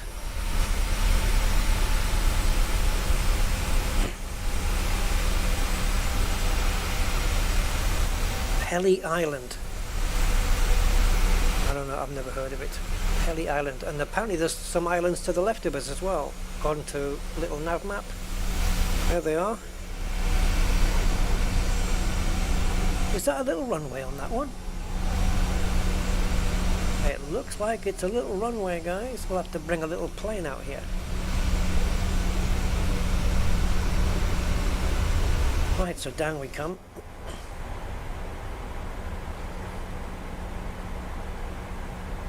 So I'm going to put auto brakes on 1. Again, it's a little bit early for that, but I don't want to forget. Where am I flying? It's on the stream title, man. Washington, Virginia we took off from, and we're going to Detroit, Michigan. I've got the airport codes on there as well. Yeah, Washington to Detroit, that's right. KDTW is the airport that we're flying to, and KDCA is where we took off from. Yeah, it's not Washington State, it's Washington in Virginia.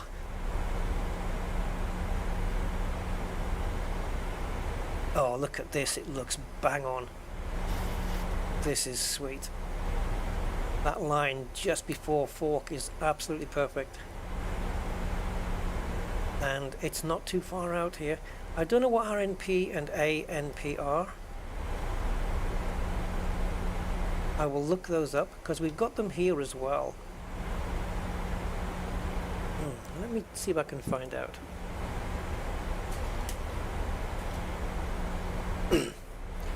So RNP tells the flight crew how accurate navigation systems need to be, and ANP tells the flight crew, how accurate the system currently is. RNP and ANP do not indicate to the crew where the airplane is relative. Okay. So RNP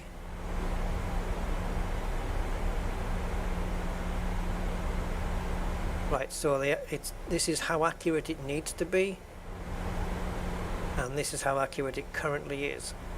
Is that a good thing, or is it this one that we're talking about here? It needs to be that accurate, and we're that accurate.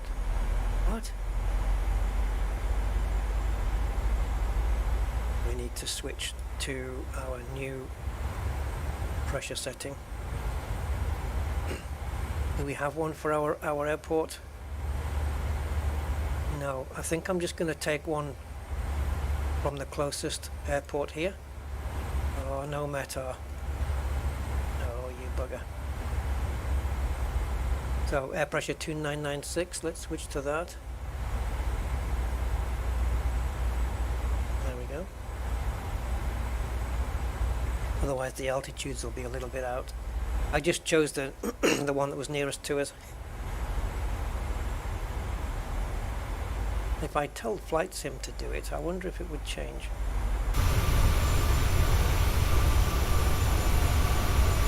Great clouds, absolutely beautiful. But yeah, visibility is a little bit down here, but we're okay. Come on, plane, what's the matter with you?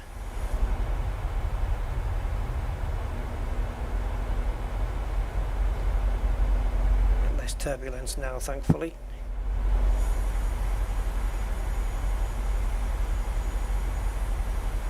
Okay, so once we hit 9,000 at Fork, then our next one is going to be, I guess we can bring it down to 8,000 here, and then we have to vector. Oh, lovely. So we're not going to hit 9,000 in time, but that's okay because it just says to be above. We will be above 9,000 when we pass over Fork, so that's okay. That's well within parameters. And then we need to get to Desmond, which is this guy here, I believe. And we're going to be at 8,000 feet for that one. And then we've got to get down to, is it 3? Yep, 3,000 feet for Nujnut. So we need to lose 5,000 before I vector the plane around to come back towards Nujnut, because it wants me to fly from there to there, but we can't. We have to go up here, and then I'll manually vector the plane round and back, capture the glide slope and bring her in for a beautiful smooth landing. Right guys? Yeah, right. So, drag required, drag supplied, and also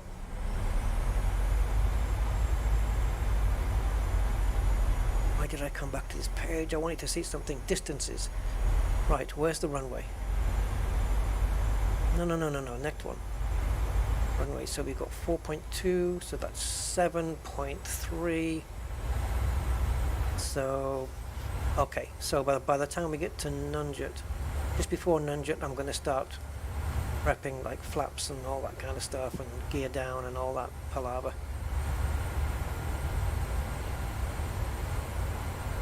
Right, so auto brakes are set.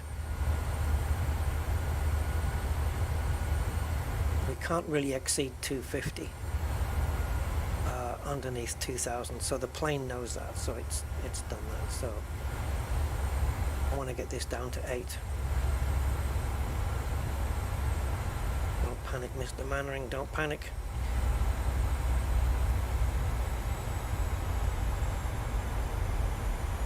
Okay, it's backing off the throttle now. I'm going to take the speed brakes off. It looks like we've got down to the speed we want. Oh Jesus, what's happened to the visibility? I hope it clears up. Oh, the weather's not great here.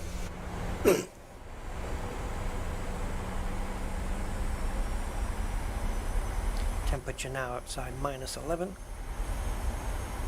we've got some good fuel amount still left. 4 tons of fuel still remaining. Thick cloud here though.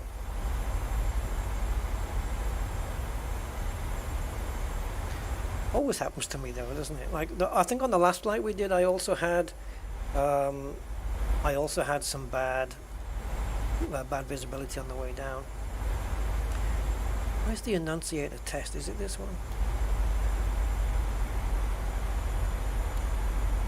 Okay.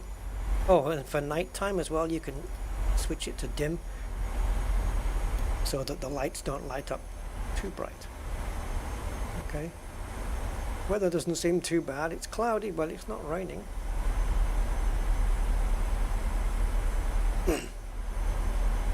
Okay, so it says decel here, which I think is telling us, you know, prepare for your deceleration, like by doing the flaps and everything. I think that's what that is. You know, start getting the aircraft prepped for the descent.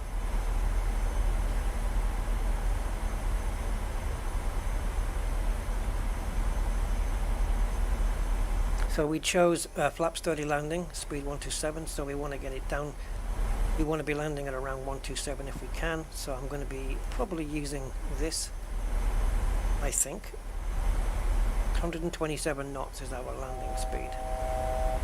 And there's 8,000, so now we should be, let me just write that down, 127, we need to land at, or something around there, we don't want to get too quick.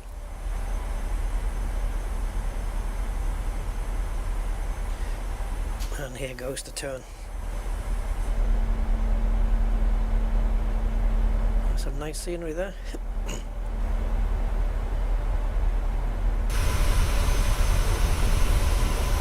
I think that's our airport, guys. I'm not sure. Is it? Let me just pop back here. Yep. I believe that's where we're landing, guys. Where's 22? There's 22 left. Yeah, and this is 22 right. So we're going to be landing here, I think. Yep. Is that 22? It can't be. No, it can't be. No, it's 27. If that's 22 left, where's the one parallel with it?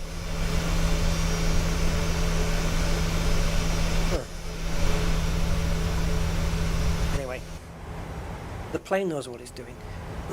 So now we're just moving away. I need definitely now to bring this down a little bit. Okay, so our next waypoint is Ninja, which is here, and we need to be at 3,000 for that. So I'm gonna send the plane up here, and then we're gonna do a turnaround and bring it down, or maybe not even that far, but we do need to start descending. So let's bring the plane down to 3,000 feet.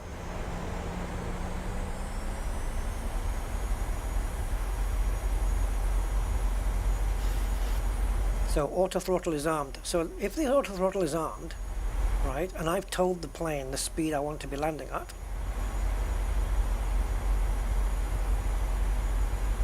which is there, does it know that? Will the auto throttle put the plane at that speed for landing? I'm going to have to intervene here. Okay, so let's see if we can capture the glide slope on the way down. We're a bit high for that at the moment, but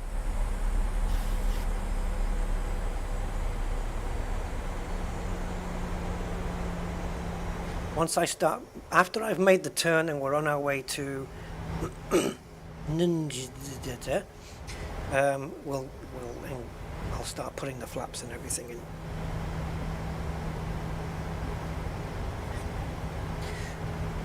Yes, the realism is, yeah, it's nuts. I mean, it's a whole different level to what, you know, once they brought out FSX and said that was going to be the last one, it was like, no, how can you leave that franchise alone, you know? But man, did they come back with a bang. Are you supposed to pass that close to the airport before you can approach? Yeah, if you get clearance for it, I think you can.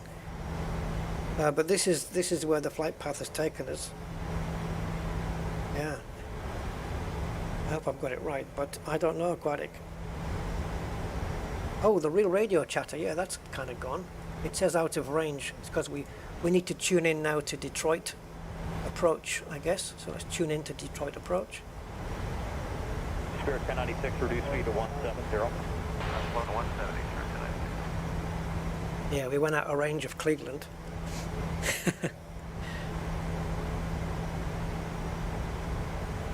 Okay, so I can turn around anytime I want to now, but I want to make sure that when I hit that we are going to be at 3,000. Right, 180, Fremont 9980. Well, the plane could do with descending a little bit faster, but because it's going to hit 3,000 here. So I think once we get to this this line of terrain here, we're probably just going to flip the plane around. Fremont 9980, reduce speed to 190, then descend and maintain 3,000. Reduce speed to 190, then descend 3,000, Fremont 9980. I think perhaps a good idea would be to get kind of halfway, maybe 4,500 feet, and then we can do that. Oh, yes, sir. We can start flipping it around. Visual approach runway 27, right, maintain 170 till Jalto. There'll be about 3 landing on 35 cardio. Okay, we'll keep an eye out for him. See, in 10 nautical miles, it'll be at 3,000. And the Ninja, let's call it that, is 8.3 nautical miles away. Fremont 686, descend and maintain 4,000. Got a 4,000, Oh, it's leveling up here. I'm going to actually have to interfere here and tell the plane to, you know, really please would you not mind descending, thank you very much.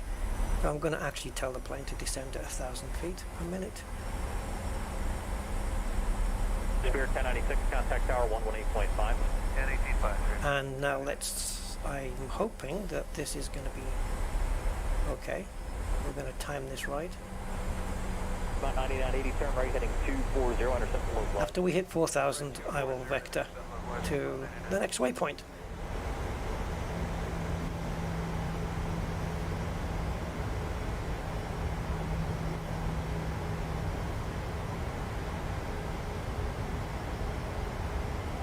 I think we should be good here.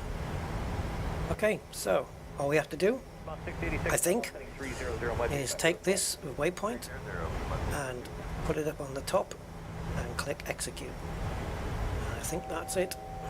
Here she goes. And now you can see it has drawn the path.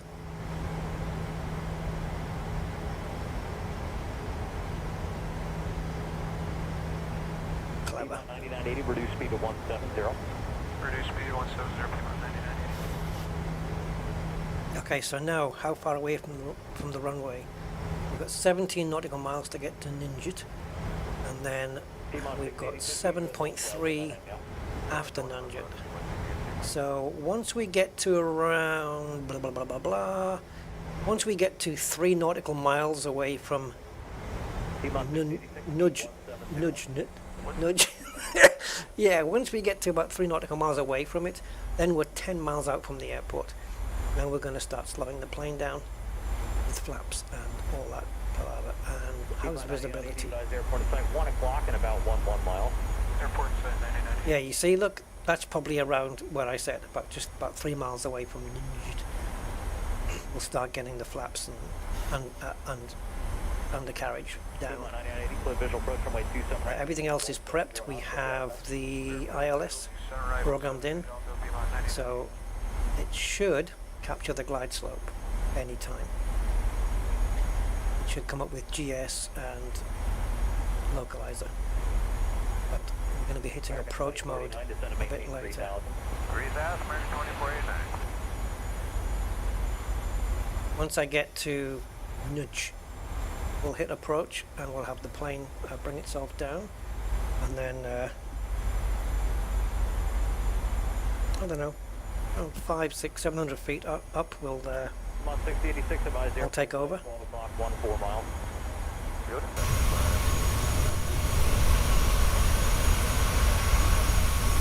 How green is your valley? Wow, it's beautiful here.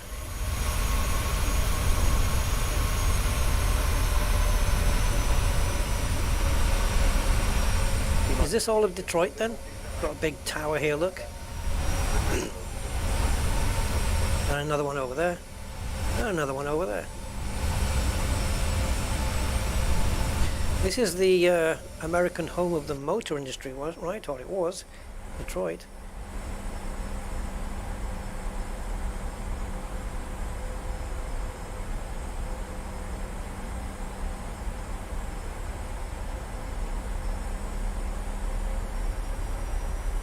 Okay, so speed 207. 160 until Jalco now. 160 to Jalco. Put BNAV back on. Forgot to do that.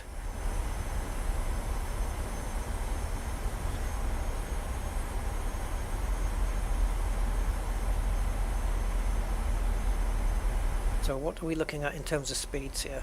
For Nunjuk we want to be at 154. Well, actually 132 at Keter, which is I think what the plane will do. 118.5. Sorry, G5, T-Mon 9980. Plane should slow itself down to 132 here. It's got a landing here at 132 as well, which is a little way out, but okay. My basic knowledge of planes, I don't know. Yes, I've heard. Yeah, I've heard that gain damage. Yeah. GPS 2920 heavy approach traffic.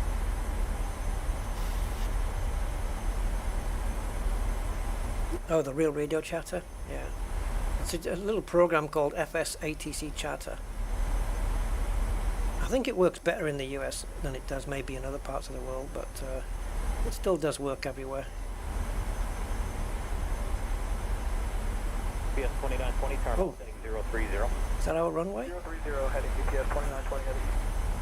Yeah, I think so, because we have to do a little kind of a dogleg turn. Okay, we're about to hit decel, as you can see. Then I'm going to start moving into flaps 1. Now, arming the speed brake.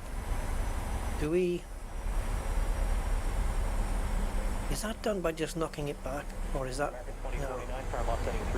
I don't know if it's armed now. 2,100 left through to 340. I think that's it disabled. I don't know. See, on the Airbus, you just click it into the diagonal. You just click it in there, and that's it. Okay, so flaps 1. We are 3 miles away, so we're 10 miles out. At 5 miles, we're going to bring out the wheels.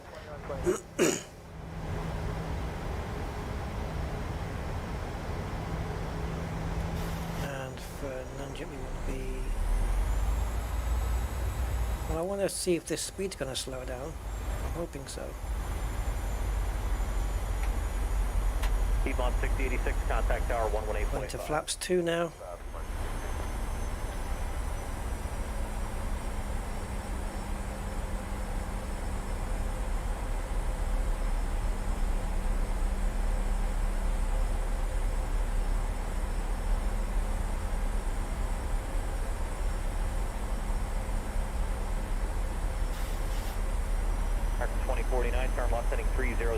I don't want to mess with the speeds, but I'm gonna. I don't know whether I should. I should do it on its own.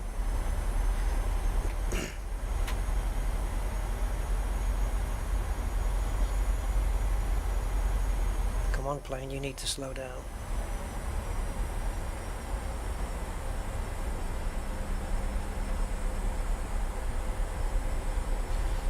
Okay, so we have glide slope here, single channel, single.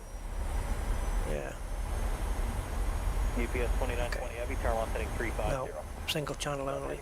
There's the runway. RNO departure 50, 150,000. Westjet 6097, so got departure radar contact, Honda maintain 7,000. Flaps going down to 30 now. Go to 15. And what's that all about?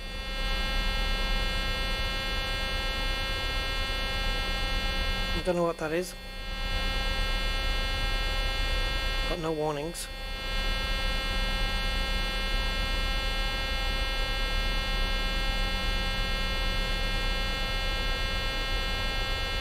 Okay. Making slow, climate maintain 12000, contact approach 134.35.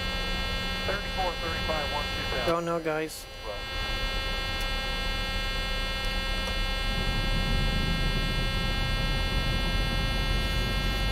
Southwest 4649, found left direct slipper, climb via descent at maintain 15,000. Left direct slipper, climb via descent at maintain 15,000.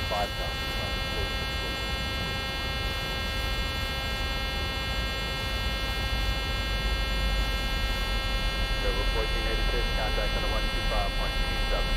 2567, good day, Redwood. I'm not getting any warnings anywhere. Okay, must have been that, but I don't know why. Okay, 2 reds, 2 whites is good.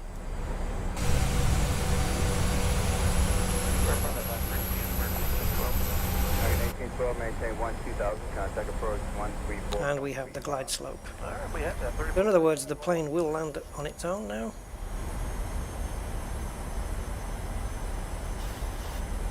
Southwest 1477, 190, descending via the Ironman 1, except maintain 12,000. Did we get... Oh, maybe... Look, we've got ice here. Look at this. Oh, sugar. We have Vector 30 on 6, Are we iced up? Well, not really, just on the just on the wipers.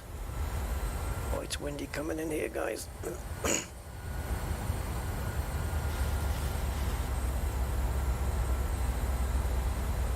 Oh, now then, is the autopilot gonna... Number 5792, contact approach 128.5, good day.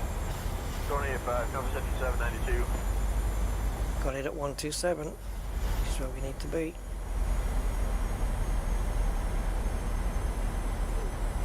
I'm always nervous about landing the plane myself because it's like, I don't want to, after everything we've been through, I don't want to mess it up. And it is windy. Okay, flaps are at 30. Gear is down. Auto brakes armed. Southwest 14, And we have wind. Crosswinds. I don't know, the plane's having to adjust here.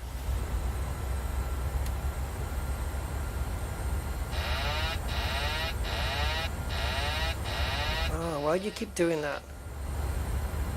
1933, contact LA Center 135.5. Minimums. Continue. 100.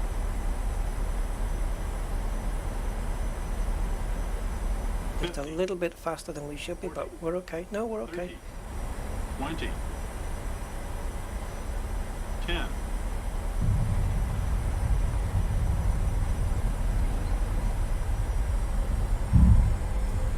Southwest 1528, climb and maintain 7,000. 7,000, South 1528. Cool. We're down. Man, I didn't realize we were getting iced up on the wipers. I would have put the window heats and the de-icing on. Climbing via the dark one. So 14 points, looking for radar contact, climb via SID. Climb via SID, up to 14 points.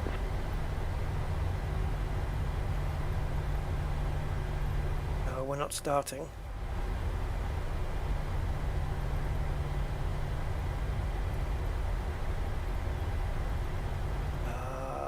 I don't know. This one. 262, 2,100 for 3,000, 250. It's out 262, little departure radar. I don't care. Anything. West Memphis. 235 for mid-south 260. The vehicle is on its way. Yeah, to intercept me, right?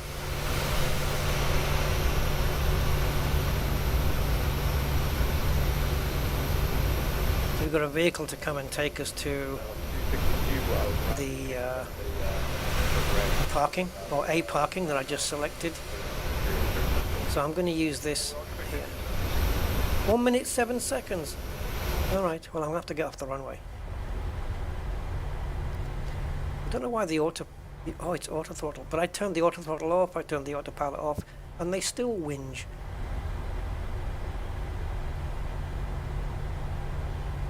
Oh, look at the snow we got here. It must have been cold, man. Minus 2 degrees TAT. When I get you on course, I'll have higher. Something temperature.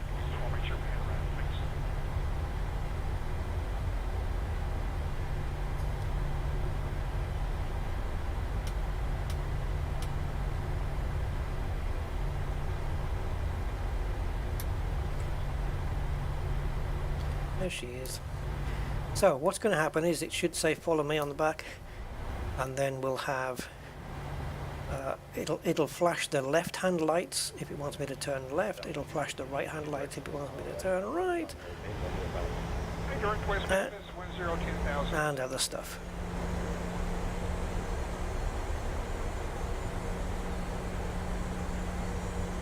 Take me to your leader. Parking brake can come off.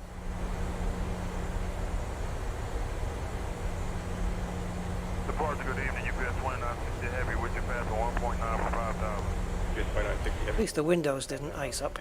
10,000 UPS 2960. So I guess that's something. It wasn't that bad. It was just enough to put some snow on the... I've never seen that before.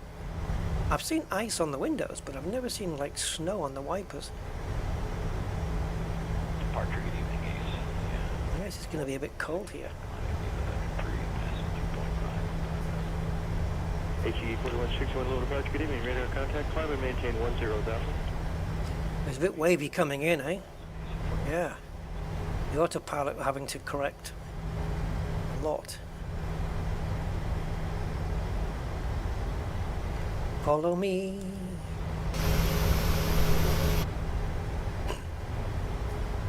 Delta 1205, contact tower 124.2 is there.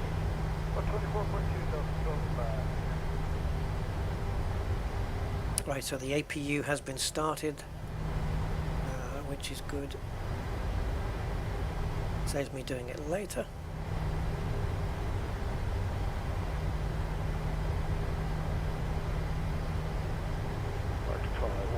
I just go straight to ground power though, me. Flight 198, departure, radar contact, climb and But I understand why we do it. Yeah, look at the windsock here. So we did come down with a headwind, which is what you want to do. So yeah, we came in on the right runway. You can see the wind's blowing that way, and that's the way. 198, contact center. And we came in the other way. So therefore, we had a headwind.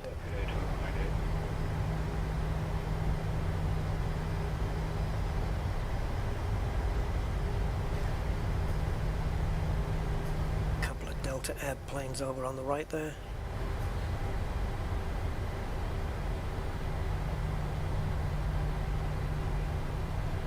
Channel 5930, resume normal speed, contact center on 126.45. It's cool because it means, you know, you can you can find your own way to the through the taxi lines, taxiways, but it means you don't have to have those big arrows on the ground to get to your parking.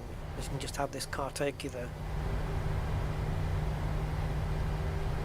And as you can see, if you look at the altimeter, we are at around 640 odd. Just correctly, yeah. We're at 640 feet above sea level. Where are you taking me? There's nothing here. Mind you, I don't even know what parking I picked up. I should have looked at the charts to find out, you know, a good gate to go to. Because the one I selected, I don't know. It might not have a jetway. It might just be, far away from the building, the actual terminal itself. And all my passengers are going to have to walk a fair bit, or they'll get a bus. And with GSX, you can have it call up a bus, and you can cheat. But let's say you've got 150 people, but the bus can only take 90. So it'll do 2 trips. It'll take 90 and then come back and pick up the rest. Or you can have 2 buses coming to take all of them, or you can have 1 bus and then just magically squeeze everybody in with 1 trip. So you've got those 3 choices when it comes to the buses. Come and maintain 6,000, contact departure 123.7.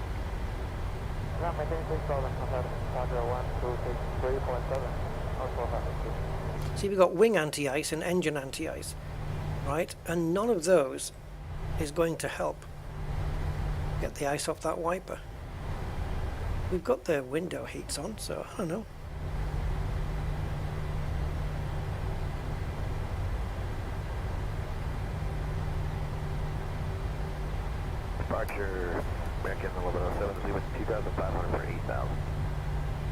American 1107 for radar contact. Climb and maintain flight level 210. Climb maintain flight level 210, American 1107.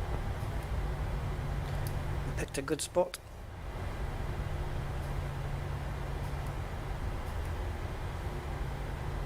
Thank you very much for bringing me to my gate. Contact center 127.67, good day. Oh look, it's actually got the feet. Alaska 637.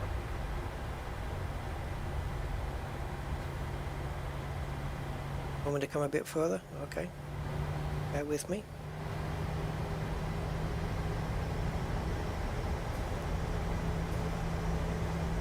A bit more? 1107, turn left. You sure? 310 for your climb. Good rate through 12, please. 310 for the climb. Good rate, American 1107. Okay. Thank you very much. Okay, I can see you. Please cut engines. Yes, I was going to. It's just that she's waffling on a bit there. You done? Oh, is that what the waving was? That wasn't a very good parking. You cheeky baskets.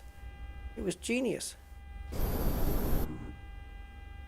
Departure South 1382 is with the pass 2600, climbing via the Mesa 5 to 8000. Southern 1382, departure radar contact. Climb and maintain 900,000. 900,000, Southwest 1382.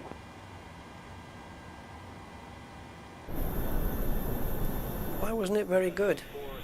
Oh, I think I'm supposed to stop on this one.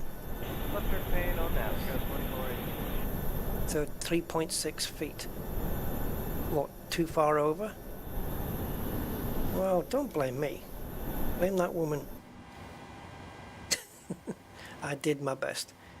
Okay, we've got the engines off. We'll be deboarding shortly.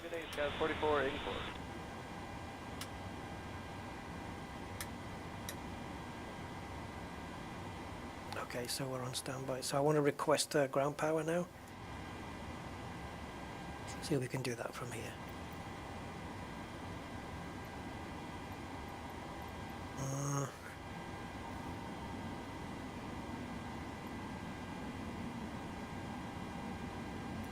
The boarding requested. 2001. Say that frequency again. Delta 2001, 127.05. Nope, 2001, 27.05. So long.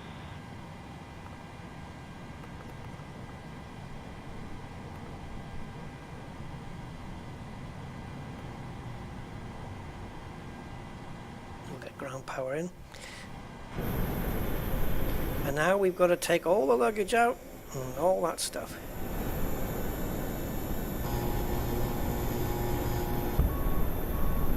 And still no glass. I thought GSX actually removed all of the gateways and replaced them with glass ones, but maybe it doesn't work for third-party airports. I think the plane will open the door for you, sweetie. I think so.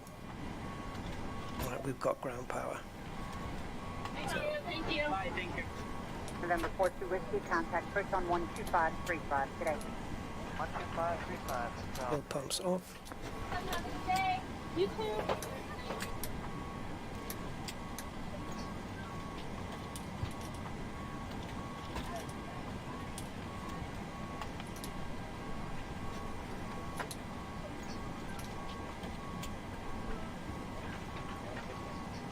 Departure, good afternoon. It's going to 289 in the turn, heading 040, climbing through 600 feet for Let's kill the chatter now, I think. 5289 North South Departure, radar contact.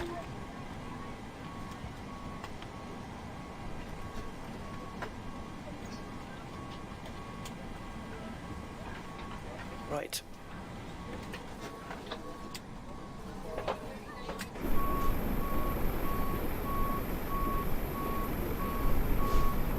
Weird.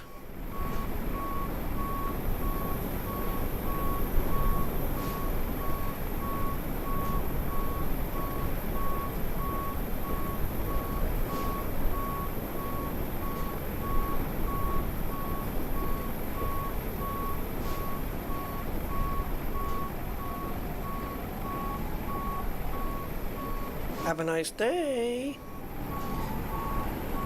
Have a nice day.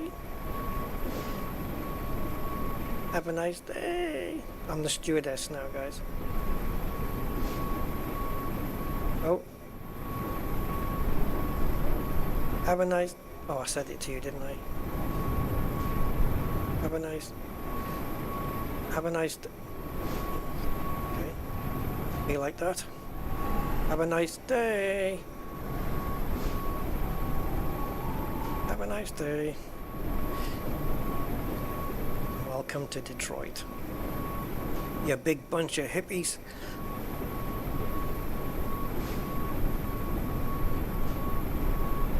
What's all this mess here? There's no actual cargo being taken off then, like freight, you know?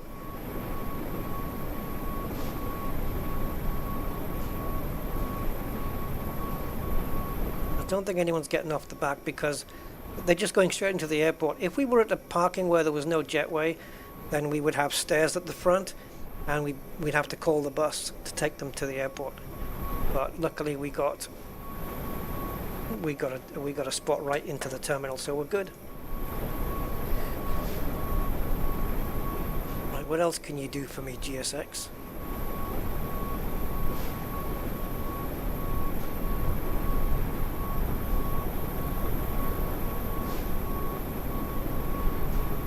Come on.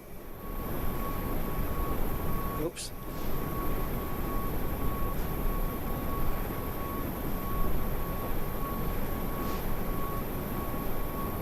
Okay, it's good. Right, so while people are getting off, we can start the... Thank you very much, goodbye. Goodbye. Bye. I'm the captain. No, you can't come in and see the cockpit. Bugger off. Thank you, good night. Thank you.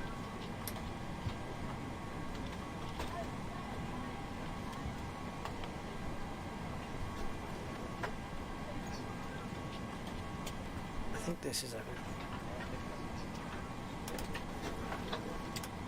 I'm not doing any turnaround flight. One day I'll do that, where we're going to fly from A to B and then we'll take some more passengers on, more cargo, and then we'll fly back.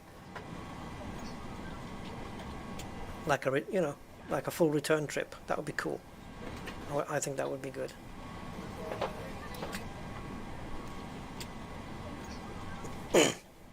Mrs. Rusty.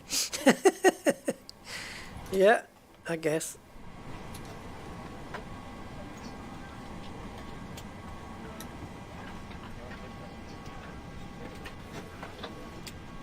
Very quiet in the plane now. Supposed to turn all the panel brightnesses back off and everything, but I don't know, it's something I can never be bothered with. And there should be a button here you can just hit, it just resets the whole panel, but once you power the plane down it all goes away anyway. Alright, so that's off. That's in position. Throttle set to idle. Yeah, we're pretty good. We can just power off once everybody's out. We got like 30 passengers left to go. It's a pity we don't get the glass jetways though, so we can see them walking all the way up. So, what do you guys think of the flight, including GSX? Do you think it's worth the time on the video doing it? Because for me, it kind of adds to the whole immersion thing. Just watching everything get unloaded.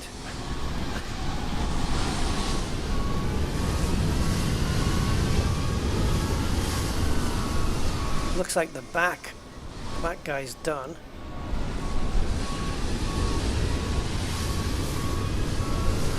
It adds to the full experience, doesn't it, all of this? There we go. So now they'll disappear, the conveyor belts, and it should close the doors of the plane automatically. See, we got everything unloaded before the passengers are off the plane. You can speed them up as well. There goes the cargo hatch doors. I think those silver trolleys, whatever they are, I think they're just part of the airport. Okay, that's closed. And now these guys are they've done their job. So once the passengers are off, I wonder if I'd no, if I'd opened this back door, I don't see any passengers getting off here.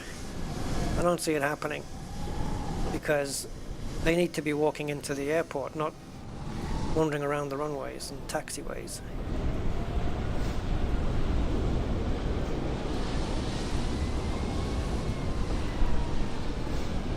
Come on, old man, off you go. Oops.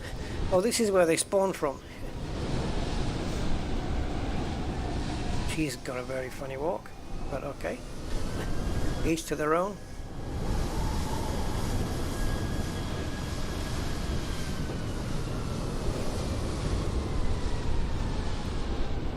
We've got, what, 4 people left to go? Oh, there's, okay. So I guess she was the last one, and yeah, there they go. I think it only counts once they're into the airport, I guess. Or once they've cleared the jetway. That's it. That is it, guys. They're all off. I want to deboard the crew. I do. Let's deboard the crew only. But as for me, I have to shut the plane down. Where's the jetway? Is it gone? Nope. See, we need to dismiss the jetway, and then I can power the plane off. I can't do it beforehand because I have to shut the door.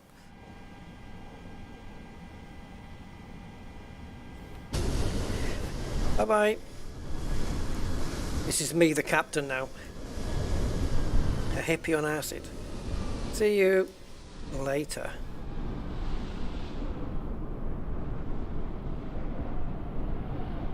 That it? Man, it's cold. You hear the wind? Man, it is cold here. Right. So. Crew has deboarded. Okay, crew deboarded. Cool. So I think we just finalize with operate the jetways. Oh, of course, then the captain can't get off, but let's just forget about that.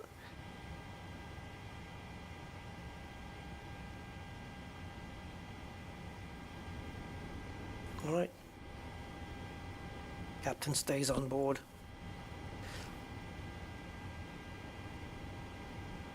So we will disconnect the ground power. Take off the emergency lights. Let me just do this from the proper angle. Finally, battery guard up. She's down. Now, send a bus for me because there's no jetway. Oh, request boarding. Deboarding completed. Fair enough. Now we can have some new sandwiches brought on board. And I think operate stairs only works when you're not near a jetway. I think so. You've got additional services here. Request the ground power. There you go. And laboratory and water services. They're not in GSX yet, but they will be coming. And it ties in with SimBrief. So however many passengers SimBrief generates, it ties in with that. It loads the correct amount of passengers. In the settings, you can alter the density of the passengers, which I guess is how many people are getting across the jetway into the plane at any one time. I think that's kind of what that would be. Now, should we take a look at one of these? So if we request catering, can you do that with a cold and dark plane?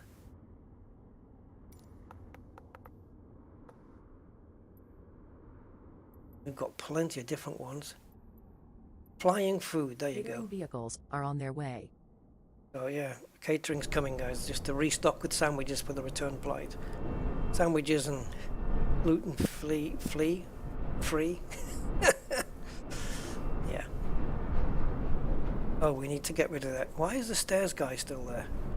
If the boarding's complete, he should be gone now. Oh, I know. Now I know we're cold and dark, but if I hold down the menu button, ping, and if I go here and here, close the door.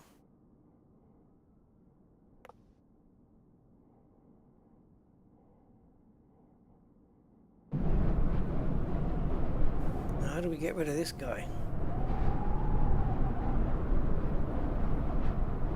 Or do we? You hear that wind?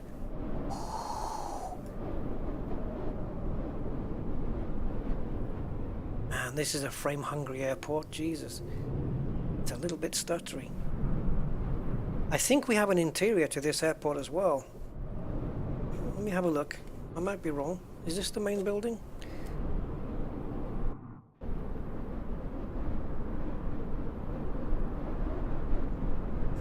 Just speed it up.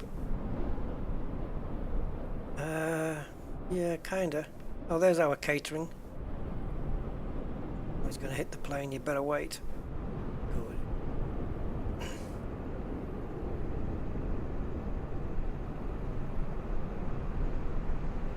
Maybe we can see our catering from here. Ah, leading jetway's in the way.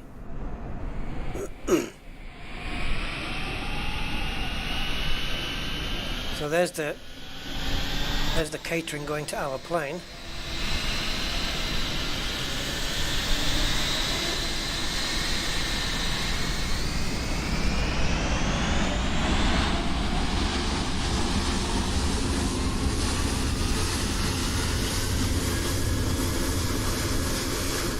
That's a lot of engine.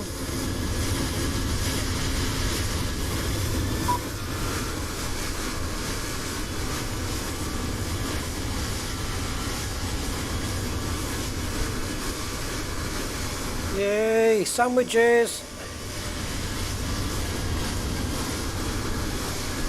God, it actually sounds like a real busy airport as well.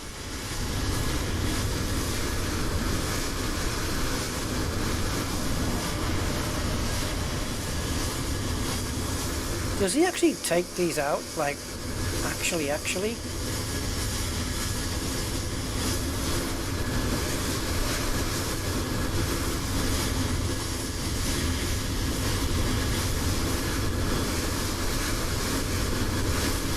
Oh, he's not going to go all the way down the corridor, surely.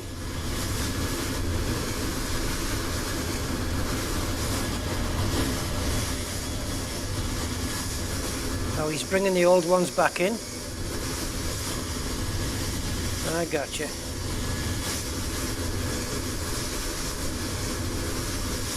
Well, that's just cheating. That's cheating. Excuse me.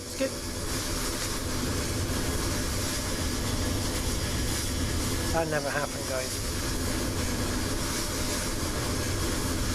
Man, it is noisy. That Delta's not going anywhere for some reason.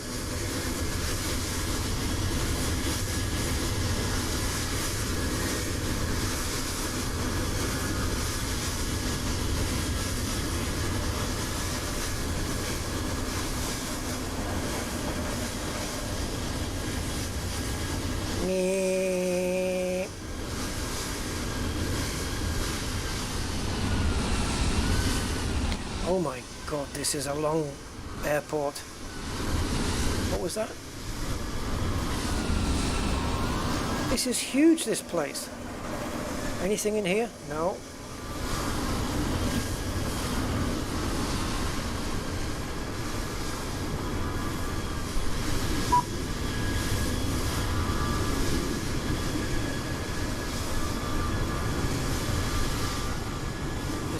This is a massive airport.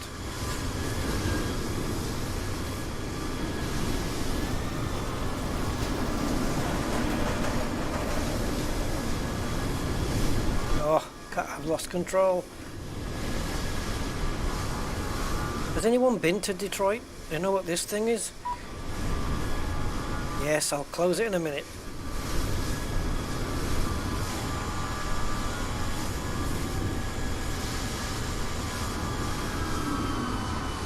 I think the plane will close it, to be honest, but there you go. How big didn't think so. Okay. This goes on for miles, guys.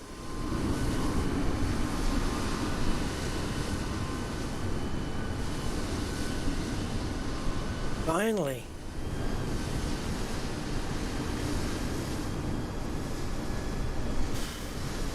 Wow.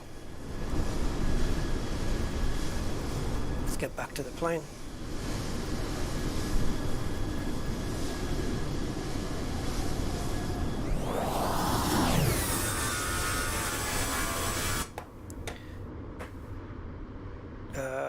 Yeah, everything's shut, right?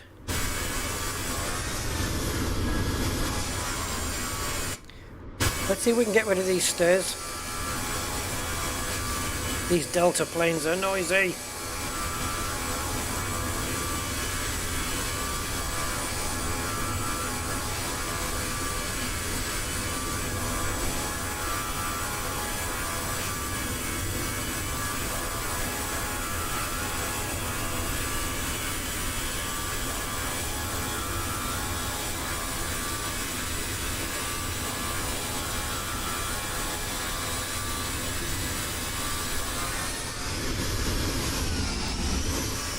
Christ.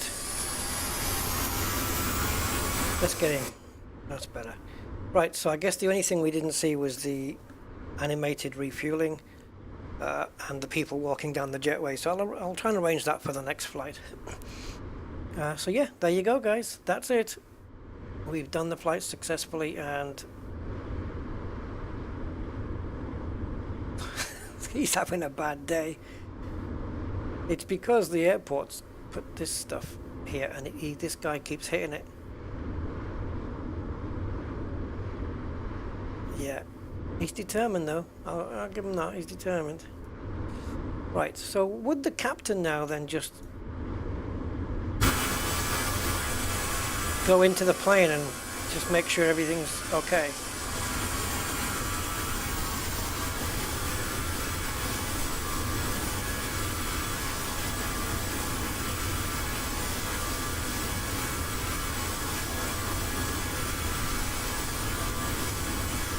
Frame rates are stuttering bad here.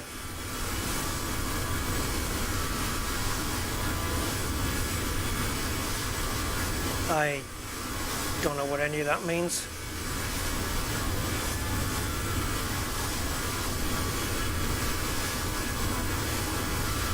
Look at the amount of seats. And this is like just, well, a tiny portion of the airport. Oh, it's so much quieter in here. Thank God for soundproofing. Alright, that's the flight, guys. So, thank you very much. I hope you enjoyed it. It's my first outing with GSX fully, in terms of using it on takeoff and landing. But yeah, I think everything worked really well. And I have 39 frames missed due to rendering lag, and 101 due to frames missed due to encoding lag. That doesn't even count for 1/10%, so it was good. It held out this time. Alright, so let's get the new end credits played. Thank you guys for stopping by and keeping me company on this flight, and I hope you enjoyed it. So until the next time, this is Rusty Dog signing out. Captain Rusty Dog signing out. And here is all the end credits with all you guys who are supporting the channel. Thank you so much for your support. And yeah, it means a lot. Thank you. Thank you, thank you, thank you. Bye for now.